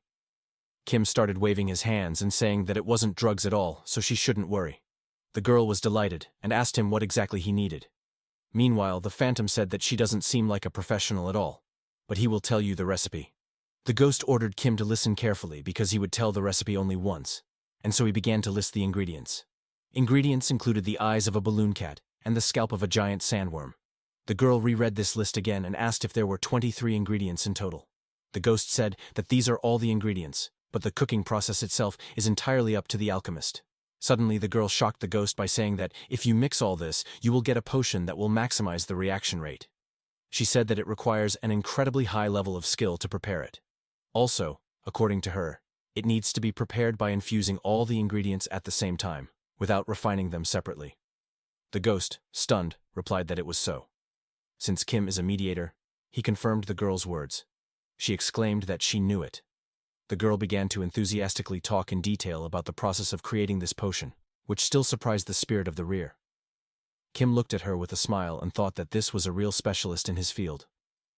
Kim asked her how many days in advance she could cook. The girl answered absolutely seriously that she needed 4 days. But then she added that she could do it even faster. But she needed to buy new equipment. Kim remembered the year-long queues for the future version of this girl. He said enthusiastically that 4 days was a mere trifle. They left there, and the spirit from the rear said that he still didn't trust her. According to him, many speak smoothly, but in practice, they are complete zeros. Suddenly, Kim asked how the spirit of the rear knew this recipe. The ghost replied that this was his own recipe, the best miracle potion he created when he got drunk on all sorts of toxic substances and mixed them. Kim smiled and said that she complimented him by calling his recipe high level. Kim surprised the ghost by saying that she would become the most important person in the alchemy castle in 10 years. However, the ghost, offended, turned away with his arms crossed, saying that she would definitely just take the money and run away. 4 days passed, and the girl said that she wanted to cook even faster, but she had to go through many combinations. They were in housing represented in the Association of Merchants. Kim replied that everything was fine, because they initially agreed on 4 days. The girl handed him the boxes and said that there were 30 bottles in total. Kim took the boxes and said that this should last him 30 days. At the same time, he thought that this potion would be 15 times more effective than the one from the store that the spirit of the rear advised. The spirit of the rear was shocked and asked Kim why he was mentally humiliating him. The girl turned to Kim and shyly asked him why he entrusted such an expensive order to an unnamed pharmacist. She said she was certainly confident in her skills, but one glance at Kim's recipe was enough to tell her that, apart from a couple of people, no one else in Babylon could handle it. Kim put his hand on his neck and began to think that he knew very well that the pharmacist in front of him was a rare genius. However, at the same time, he wondered if that was the only reason. The hero began to plunge into memories. He remembered that she was the first to rush to the scene when a fire started in the city. He remembered those events when the Holy Knight spoke about the summer spirit. However, the girl replied that she did not like the summer spirit and simply felt sick from it. Kim knows she's seen right through the summer spirit. Also among her virtues, Kim highlighted talent, kindness, and insight towards others. He wondered how he could have missed the opportunity to get close to such a person. And so the hero replied that he did it because she seemed kind to him. Kim also said that he is confident that she would have achieved huge success without him. He extended his hand to her and offered to cooperate further so that good hunters like them could achieve success. The girl was still shy and stood holding her elbow, while Kim said that he was offended, that only psychopaths get to the top, and that he hoped that a bright future awaited him and this girl. Kim was truly happy at this moment, so much so that he's not sure he could say anything more honest. The girl thought a little, but agreed, and shook Kim's hand, saying that first they would succeed, and then change the world. She headed towards the exit and said that Kim could call at any time if he needed anything, because his order would be his priority. Kim thanked her and waved after her. And so the girl left, but the smile was still on Kim's face. But the spirit of the rear began to make fun of Kim again and quoted his words about good hunters. Kim replied that he himself was about to fall into the ground out of shame and therefore decided to quickly go to training. The next day came. Tima moved to the hunting grounds of the 3rd floor. Kim said that these guys would be a little problematic for him and therefore asked the spirit of the rear about what the action plan was. The ghost told Kim to drink the potion first. The hero took the bag in his hands. He picked up a black glass and then he drank it. After drinking the potion, Kim said that the taste of the potion was quite ordinary. Only a little taste of lemon and also honey was felt. Suddenly, Kim experienced a sharp pain in the heart area. He wondered what it was. The hero began to sweat heavily. His entire neck was also covered in sweat. Kim tried to catch his breath. Meanwhile, the spirit of the rear said with a smile that the alchemist really seemed to be a master since the potion worked. Kim felt like his head was going to explode. The rear spirit flew upside down, and with a crazy smile asked if Kim clearly felt drops of sweat running down her skin. He exclaimed that this was the effect of the miracle potion. However, everything was double in Kim's eyes. The hero asked what the spirit of the rear was talking about. The ghost pointed to Kim's chest area and started talking about what was crawling in his heart. Kim's heart began to beat faster. The ghost said it was an aura. He also said that she appears in the body of every hunter who enters the tower, but hunters usually don't even feel it, and live as usual. The ghost exclaimed with a grin that how easily Kim controls his aura determines whether he will be a winner or a loser. Kim tried to deal with it. He covered his ears, but he still felt bad. The ghost said that such perception is usually achieved through something like meditation. The spirit of the rear smiled slyly and added that this, however, takes too much time. According to him, since Kim does not have the talent for this, all that remains is to torture his body. Suddenly a monster appeared behind Kim, and the spirit of the rear shouted to him to run if he did not want to be made into a chop. A green monster was running towards Kim. He said that if the hero does not want pain, then he needs to release the aura and use it. You need to train in real combat. The guy's eyes were white, and there were drops of water on his face. He thought about the ghost. To the right of the hero was the ghost of a strong man with red hair. He said that this was blathered by an incompetent who doesn't even know how to use aura. The ghost and the hero looked at each other. The ghost told him that if the guy is not happy with something, then he should kill himself. Kim thought that then the number of murders would increase again, and the old man will hunt him endlessly. The green monster screamed furiously, holding a club above him. He started swinging at her. The monster hit the hero, but he dodged because it was slow for him. This is also the effect of a miracle drug. But there is one thing. Kim ran on the ground. The hero seized the attack, but his body does not obey. The guy clenched his teeth, and at his side was the same ghost. He told the hero that he could avoid the attack and should not give up. Kim ran deep into the forest. The ghost told him that such low-level mobs have predictable attacks. If the hero can calculate it, then the next step is small, so he needs to concentrate the aura in his legs. But in words, it was all easy for the guy to think. Kim tried to move his leg. He clenched his teeth tightly and closed his eyes. He can avoid the attack if he moves just one step. Kim's heart was pounding. Red lightning came from his neck to his knee, and smoke came from his body. The monster hit the ground because the hero managed to dodge the attack.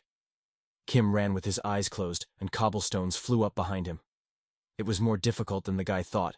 The ghost was sitting on some kind of tap from which red liquid was dripping.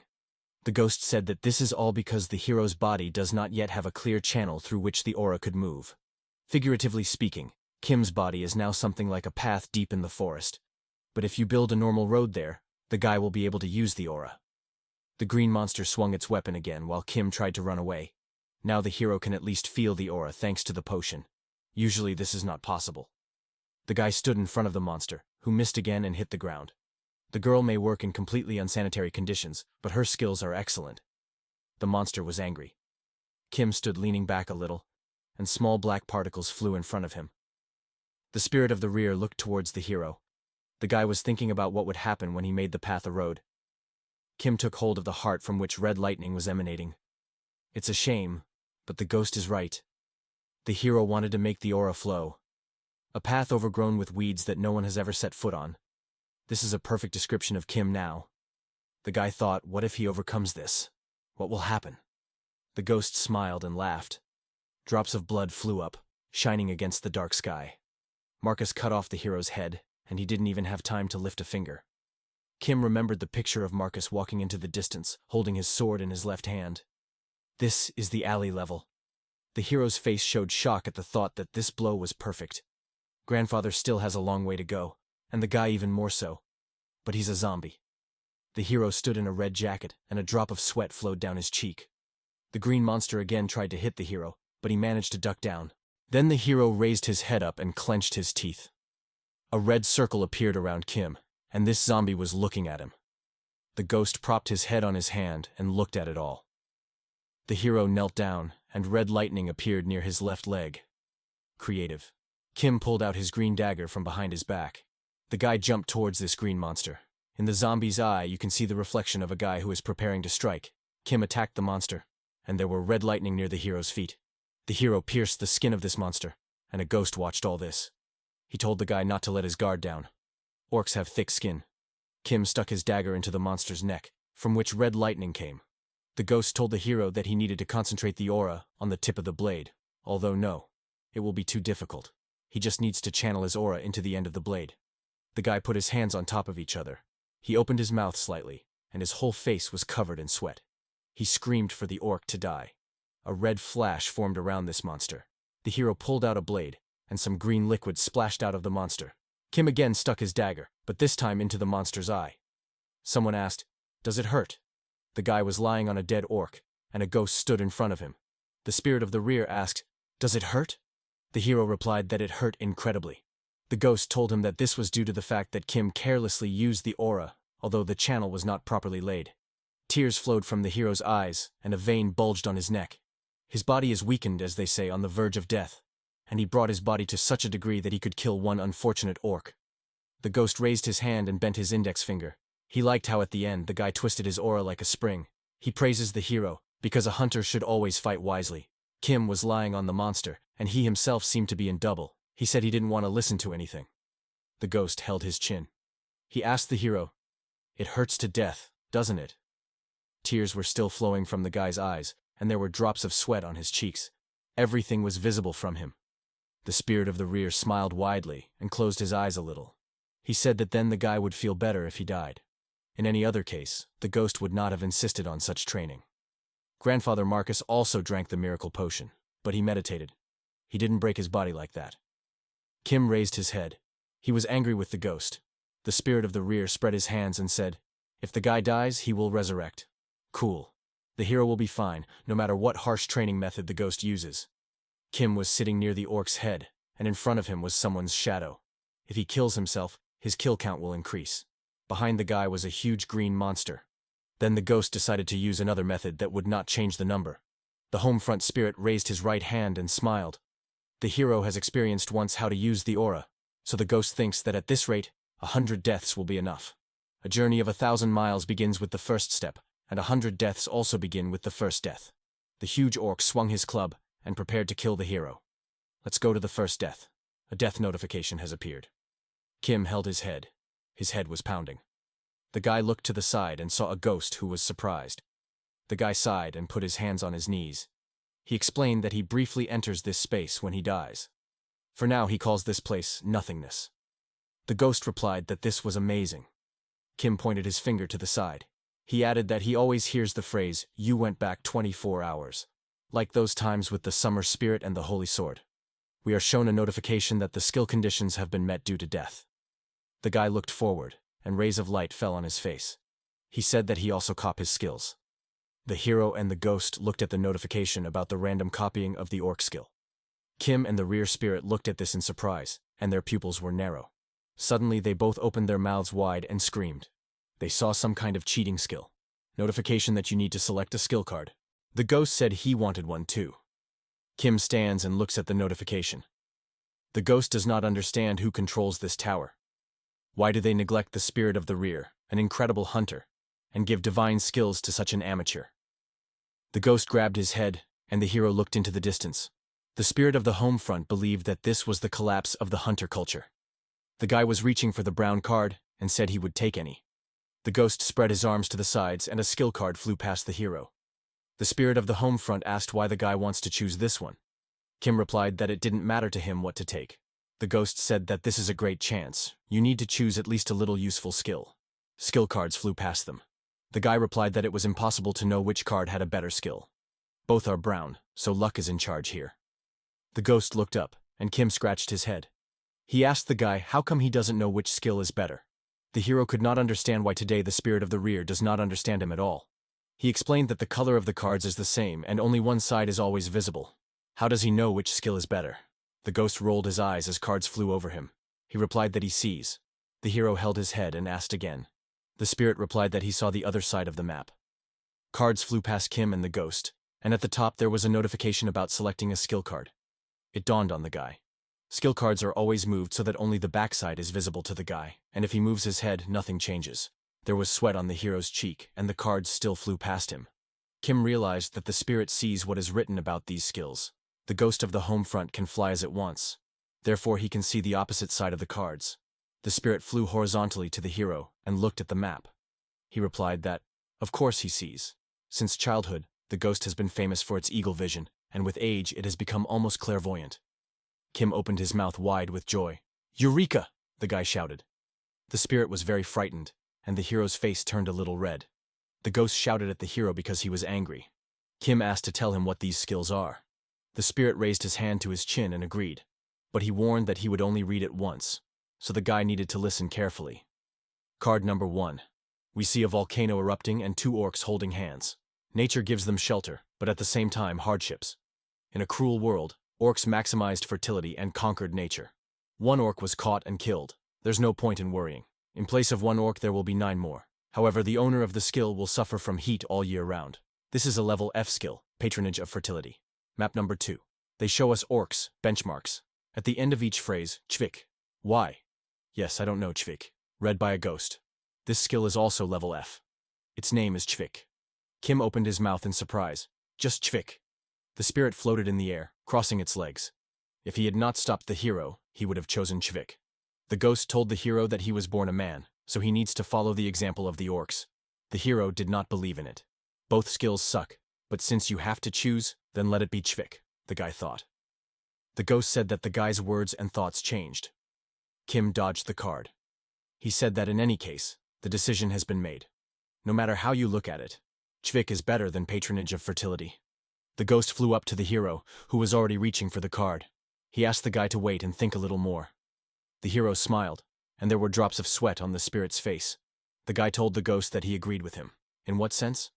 Before the spirit could finish speaking, Kim selected a skill and a notification about copying appeared. The spirit of the rear shouted that the hero had chosen the wrong thing. The guy flew towards the blue light and shouted that everything was so. A moment later, Kim was sitting on the bed, and above him was a blue screen with his rank written on it. Another noticed that no penalty was assigned for the skill. The guy thought it was great. The hero smiled, and to his right, the ghost hit himself on the cheeks. Kim noticed that the bed was soft, as expected from an association of merchants. Such a comfortable bed, it's very easy on both body and soul. The spirit screamed because he thought that the guy would fall for it. Kim walked across the room, holding a glass in his hand, and the ghost was still holding his head. The guy said that no person would choose the Patronage of Fertility, so you need to stop crying and go hunting. The hero decided to open the hunter skills window. We see Kim's skill window. His rank is F, and he has 4 out of 4 skills in his arsenal. The ghost told him that there was no problem. The hero walked towards a castle that looked like a mosque, and behind him walked a spirit. He told the hero that the guy could easily train in the lotus position, because dying also hurts. The hero and the ghost stood near the entrance to the castle. The spirit of the home front suggested that the guy meditate, and Kim would be able to know the aura in 6 months. But the hero replied that they were going to the hunting grounds of the 3rd floor. Moving to the hunting grounds 3 floors, Kim raised his left hand to his head, and the ghost looked angrily at his back. The hero ignored the spirit. The guy took a sip and said that the drink was very tasty. Kim and the ghost were in the forest, and an orc stood in front of them. The guy turned to the Lord of the Sword. He thought that Kim wanted to meditate. The hero twirled the dagger in his hand, around which an aura again appeared. He replied that the spirit calls the guy Kanye only when it is beneficial for him, but the rest of the time, the hero is a zombie for him. The guy ran to attack the orc, who had an axe in his hand. Kim added that recently the ghost was calling him Kanye. The guy kindly lets him know about this, so that the Sword Lord will get rid of this habit. The orc looked questioningly with his yellow eyes. The green monster tilted its body to the side. He then swung his hand and prepared to strike the hero. This time, Kim also saw the orc's movement slow. The guy stood in front of an orc who was going to kill the hero. The green monster held an axe above his head, and the hero stood sideways to him. Kim asked, "Ch Wick." The orc was surprised and took his weapon behind his back, and the guy smiled. He asked the hero the same thing, and Kim replied, "Ch Wick." The green monster opened its yellow eye even wider, and the guy ran towards him with a smile. A second later, the hero jumped and struck the orc. Green blood began to flow from the monster's neck, and he didn't even have time to say anything. The green monster fell to the ground, and Kim stood on one leg. The ghost angrily pointed his finger at the guy, and he stood holding a dagger in his left hand. The spirit said that Kim was a brat, and he knew it. The hero stood with his back to the spirit, who said that there was nothing to be proud of. He deceived the good orc, and does not think about their feelings at all. Innocent orcs are doomed to suffer because of scoundrels like Kim. The guy just smiled and said, "Ch Wick." The ghost walked next to the guy and stomped his feet, and the hero tried to calm him down. Kim pissed off the spirit. The swordmaster didn't understand why the tower was giving such a cheat skill to this guy. The hero asked the spirit not to overexert himself and to go faster. It's time to conquer the 4th floor. The goblin scratched his beard. 1 week later, Kim stood in front of this goblin. This is the boss of the 5th floor hunting grounds, the Great Goblin King. The hero stood with his eyes closed. Then the guy opened his eyes and a notification appeared that the skill was running. Kim jumped with a red light coming from his leg. He shouted, "Ch Wick." The name of the skill is Goblin High Society. The king opened his mouth in surprise. He is not besides, like someone besides him. There were red lightning bolts around the guy. Kim pierced the goblin's neck and green blood sprayed out. The goblin did not understand how the hero could use such an ideal language of the great king. Kim pulled the dagger from the monster's neck and, bending down, said that he had been the strongest opponent in the entire past week. The hero closed his eyes and wished the goblin a safe journey. The ghost was infuriated by the guy's pretentious behavior. The spirit of the rear scratched his ear, and Kim looked at him with his mouth wide open. The ghost mockingly spoke about the hero's sentimentality from killing one monster. The guy showed the ghost with 6 fingers. He barely beat the goblin for 6 coins. He has every right to be sentimental. 1 coin, 1 life. The ghost poked the guy's head with his fingers. He only speaks facts. Besides, you can't even be proud of this battle, the spirit said. But the guy replied that it was possible. Above the hero's hand was a skill card. Goblin High Society, Level F. Kim fought for a suitable skill, which he obtained at the cost of 5 coins and lives. Just think. Goblins are also worried about all sorts of bullshit. The ghost crossed his arms over his chest and turned his head to the side. He replied that goblins are almost no different from people. A black and white ball was flying near the hero's hand. He asked the spirit of the rear, but the ghost closed his eyes and waved his hand. He said that these were just thoughts out loud. A notification appeared behind the guy that his existence was becoming more and more remarkable. The ghost and Kim looked in the direction where the bright light came from. Red particles were flying around the hero, and above him there was a notification that his level had been increased. Finally, the guy thought. He looked at his hands and smiled. The skill slot is now expanded, and his rank is E. Kim, closed his eyes, and raised his head up. A notification appeared above him wishing him luck. The ghost had his hand on his chin, and the hero looked at him with his hands on his belt. The spirit of the home front was confused. He wondered what the particles were, blood or fire. The hero thought that this effect was simply from increasing the level.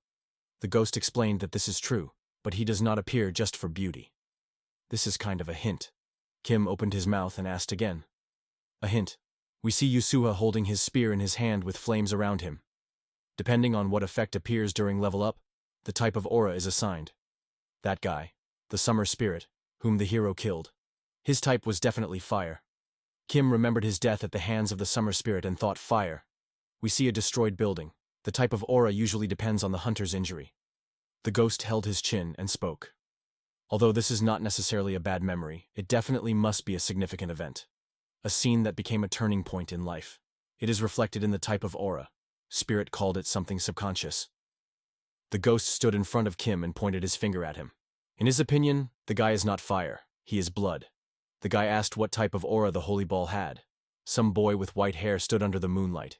He looked up, but his eyes were not visible. An old man got lost in the mountains as a child. He didn't want to die, so he stubbornly climbed to the very top of the mountain. This white-haired guy's eyes were blue. He said that the moon shining in the cloudless sky was beautiful. The moon itself does not shine, it only reflects the light of the sun. Therefore, life that is based only on what is given from the outside can also be beautiful. Kim stood with a surprised face in front of the ghost, and there was a drop of sweat on his cheek.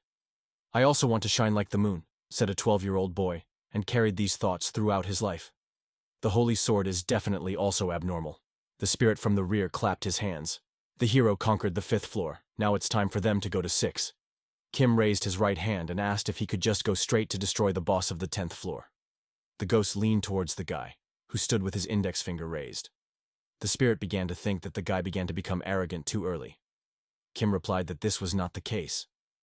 The spirit of the rear clenched his teeth and asked the guy if he knew how many years more talented and capable hunters spend on the 10th floor alone. The hero showed a peace sign with his fingers and offered the ghost a deal. If he cannot pass the 10th floor for 2 coins, he will call the ghost teacher. The spirit was surprised because the guy hopes to get to the 10th floor in just 1 death. The ghost stood with his mouth wide open, and the hero held his index finger in front of his face. The spirit said that he asked, "A person who spent 6 coins to kill the main goblin will pass the 10th floor for 2 coins. The hero replied that the ghost clearly underestimated him. Kim is always very tough in bets, but he has a condition. The hero pointed his finger towards the ghost, who stood with his arms crossed on his chest, and pointed with his finger. He told the spirit that the ghost should tell without hiding what skill the boss of the 10th floor had. The spirit replied that if only this, then. Before he could finish speaking, the hero interrupted him. The guy smiled, but the ghost's face was angry. Kim added that if he wins, the spirit will call him Mr. Kim, and as respectfully as possible. If it's weak, then let's pass, said the hero. The ghost spat to the side. The guy received only 1 cheating skill, and now considers himself worthy of challenging the great lord of the sword. The spirit smiled madly, and pointed his finger at Kim. The ghost said that the hero will not be able to defeat the stage 10 boss, and will treat him as a teacher all his life. The guy can't even die, so the teacher will babble forever. Kim replied that he didn't know that the ghost had the skill of delusion, so he advised to prepare to serve Master Kanye. They touched their foreheads and smiled, clenching their teeth. Some 2 people looked at the hero, who was laughing, but no one was nearby. They thought the guy was crazy. A knight in armor stood in front of the gate and said that it was impossible. Kim stood in front of the knight, and a ghost hovered next to him.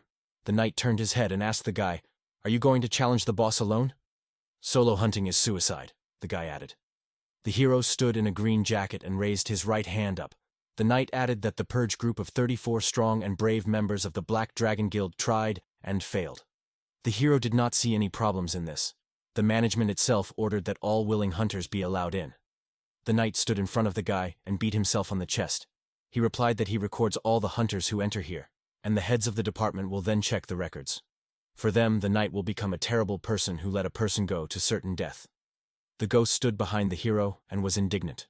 In his world, there was no hunter management or anything like that. They came up with political games, so they are doing nonsense on the 10th floor. The ghost told the hero to just knock out the knight and come in. Kim kept his hands in his pockets and then walked up to the guard. The hero told him that he knows how hard he works, and he's right. The guy smiled and said that to be honest, he wants to die.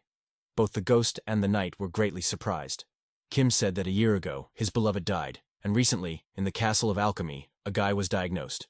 He is terminally ill. In the best case, he will last 6 months, and will not be able to withstand them without his beloved. The guy kept his hands on his chest. He may be low level but still a hunter, and instead of waiting for his end in the Alchemy Castle Clinic, the guy wants to fight monsters until his last breath. The guard was moved and holding a spear on his shoulder. Kim put a red bag in his hand. The guy said that he was saving for treatment. All his savings were in this bag. The knight replied that he could not accept them. Kim stood with his mouth open, and there was a pink light behind him. He explained that the day would be wasted anyway, and the guy wanted to easily leave without leaving anything behind. He asked the guard not to record him. Tears began to well up in the guard's eyes. Kim said that this is his last wish as a hunter. The knight replied that he did not see anything, and the guy could pass. The ghost with red hair stood and looked at it all in surprise. He didn't understand what was happening. The gates opened. A guard stood on the red floor. Kim and the ghost were walking in the tower area, and justifies the means. The guy just needs to get to the 10th floor. 10th floor. The hero and the ghost looked at the building, the floor that was first cleared by the summer spirit, Yusuha. The hero stood in front of the entrance to the house, and a ghost hovered behind him. Kim opened the doors, and decided that he would write a legend even more incredible than the summer spirit. There were many dolls in the house, and their eyes were shining. The closest ones were 2 dolls with blue and red eyes. There were flames burning around the dolls and candles. They asked Kim to play with them. The hero and the ghost stood with their backs to each other and looked at all these dolls. They asked the guy what he wanted to play. The ice has all melted. The flowers have all withered. Let's play hide and seek, the doll said. A red light rose around Kim, and a notification appeared behind him indicating that he had entered the boss stage. The guy's eyes glowed red. A notification appeared above his head. The contender is Hunter Kim, 1 man. The hero said that he would play with them. Another notification has been created that wishes the guy good luck. Black Dragon is the strongest guild since the opening of the tower. A girl with purple hair stood sadly among the photographers. However, today the guild suffered its 30th defeat in the purge. The Black Dragon Guild walked along the cobblestones while the paparazzi took pictures of them. They asked the girl why, in her opinion, they failed. The girl picked up the device and said that there were no shortcomings in their skills. They were just a little unlucky. Yusuha smiled madly. There was a fireworks display behind the summer spirit, and he held his hand near his head. Above his head was a notice that the 10th floor stage had been cleared. He said that luck is also a skill. An interview that in the future will be called weakling shaming. The guy has only one question. Outstripping all the brave hunters alone, why was only the summer spirit able to pass the 10th floor? Kim entered a building that was burning, and there were dolls all over it. Boss of the 10th floor. Hellfire Maiden. All the dolls screamed for the hero to play with them. They said he should entertain them. The method for clearing the 10th floor stage is simple. A candle lay on the floor and was melting due to the fire. Found somewhere in this estate. The ghost's speech was interrupted by the dolls, who smiled widely. Kim was holding a dagger in his hand, and a ghost was flying behind him. The spirit said that we need to find the real doll and destroy it, and all this flame is not easy. This is hellfire created from aura. Even if you surround your body with your own aura, you cannot survive in these flames for more than 10 minutes. One of the guys covered his mouth and tried to take the doll with his other hand. There was a dead guy lying on the floor, and on the doll's head, there was a hand wearing a red jacket. However, these flames will not cause any damage to a hunter with a fire-type aura. Yusua broke the head of the doll and thought that this was not the same again. There was a transparent sphere around Kim, and a ghost was flying above him. The guy was talking about how Yusua was only able to clear this floor because he was a hunter with a fire-type aura. And after that he also boasted that luck is also a skill. The doll shouted, "Your hair is visible." The spirit told the hero that he himself lives off luck. Kim's face was sweaty, and he held his hand in front of him. He asked the ghost, "What kind of luck does he live off of?" The guy added that it's very difficult for him now, even with the aura.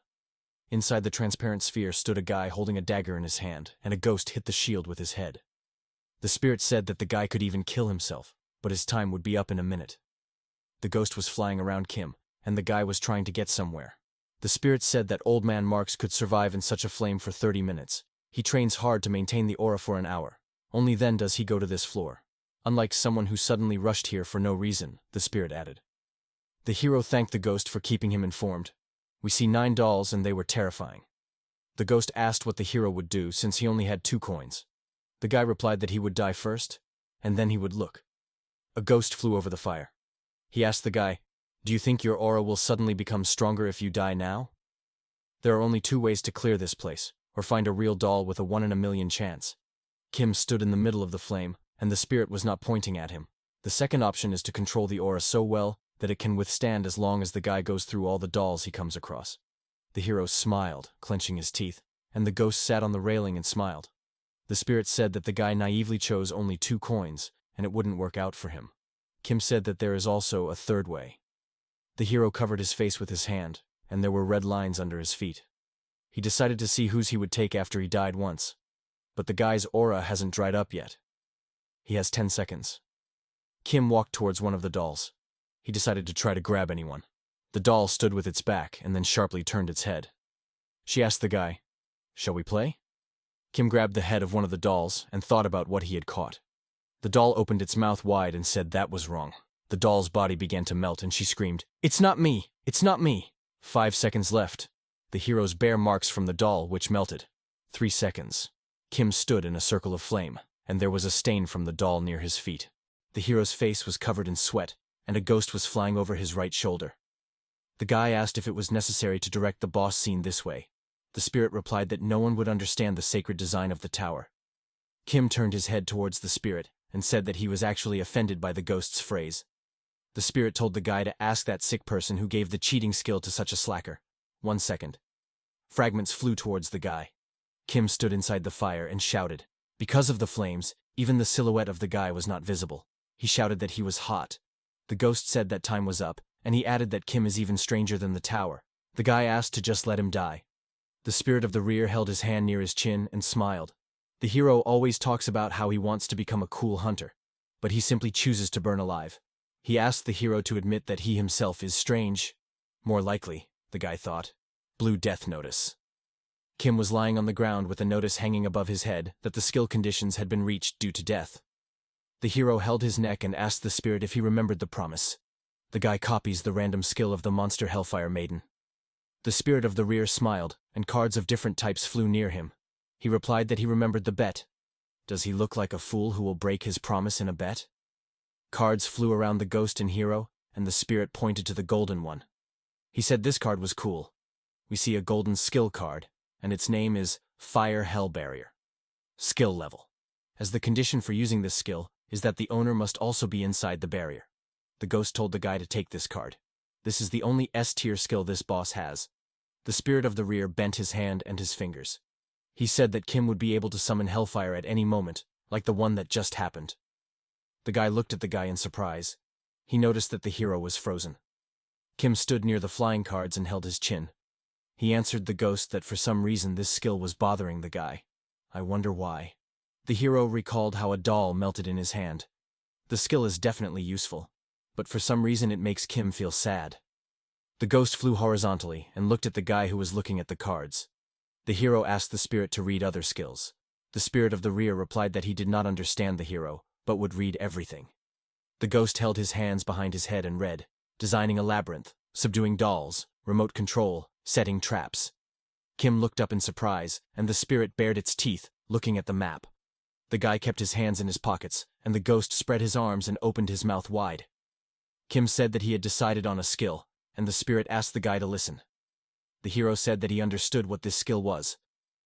The ghost flew in front of the hero, pointing to the golden card. He asked the guy to look at her. She's so cool. With it, Kim will be able to create a barrier of fiery hell. Anyone will be fascinated by his fiery hell, but no, he needs this particular card. The hero reached his hand up.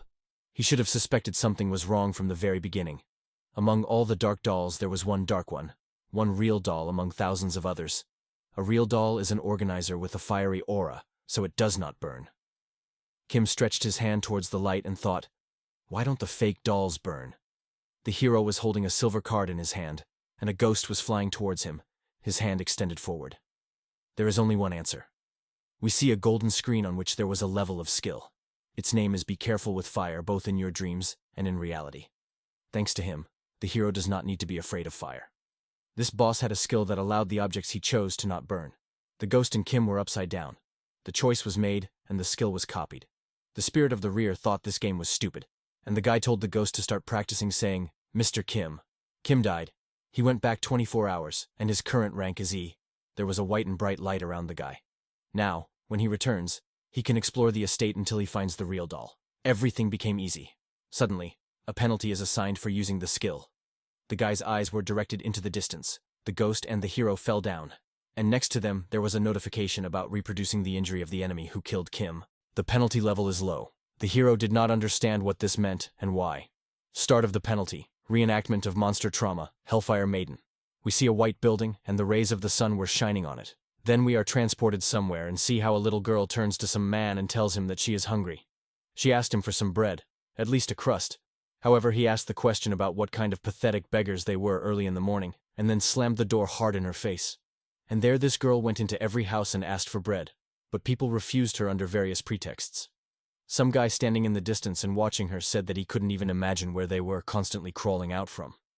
He wished someone would pick them all up, and suddenly, this girl hit some man. She apologized to him, but the man put his hand on the girl's head. He didn't wish her harm at all, and leaned over a little and asked if she really didn't have parents. He said that she seemed to be very hungry, and besides, she probably had a lot of pain. The girl burst into tears when she heard this. He invited her to go with him.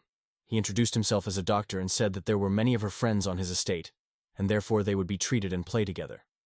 And then the gates closed. The girl stood in the cage and asked the man when she could go out to play. Besides, she was very hungry. However, the man smiled madly, and only replied that she should be patient. He said that those who seek food because they are hungry are animals. According to him, they were born as animals, therefore they must grow up like animals. The man, holding a knife in his hand, pulled the girl out of the cage and said that he knew orphans like her well. The man was crazy. He said that they don't work, making excuses that they are small. According to him, they are small parasites that spread chusa, hanging out from village to village. Putting the sharp knife to her hair, he said that he was a guardian and a doctor, and he would rid this country of people like them. Cutting off her hair, he said that this is how she should repent. He, standing in front of many people in dressing gowns, said that their hunger was the fault of these insatiable orphans. One of the followers raised a knife over the child.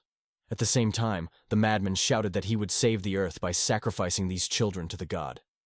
The girl watched in horror what was happening. People rejoiced. They wanted to kill these children. And this boy was stabbed. Before his death, he only managed to utter a heart-rending scream. Some time has passed, and we see this girl sitting in a cage and wondering why this guy is constantly taking her friends away. At the same time, someone says that there are almost no sacrifices left, and that they need to be replenished before the next ceremony. Someone was standing in the room. The girl continued to wonder why this guy constantly hurts them. It turned out that Kim was standing in this room.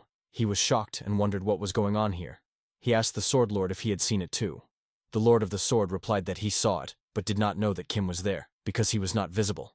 Kim, clutching his head, said that it seems that only their consciousness is here.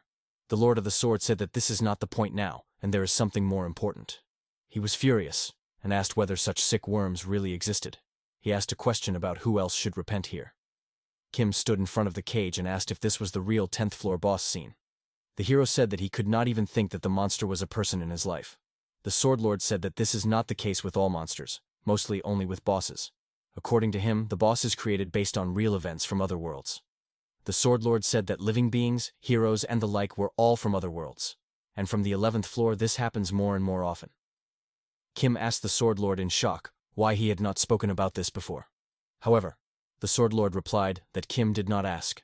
However, the Lord of the Mesa himself sees the original for the first time. He only knew that they were from another world, but did not know about their past. He said that now that he sees it with his own eyes, he feels bad. Kim saw the man suddenly drop the candle. The hero thought that something like this was constantly happening somewhere in the universe. A fire started. The maids began to run out of the estate.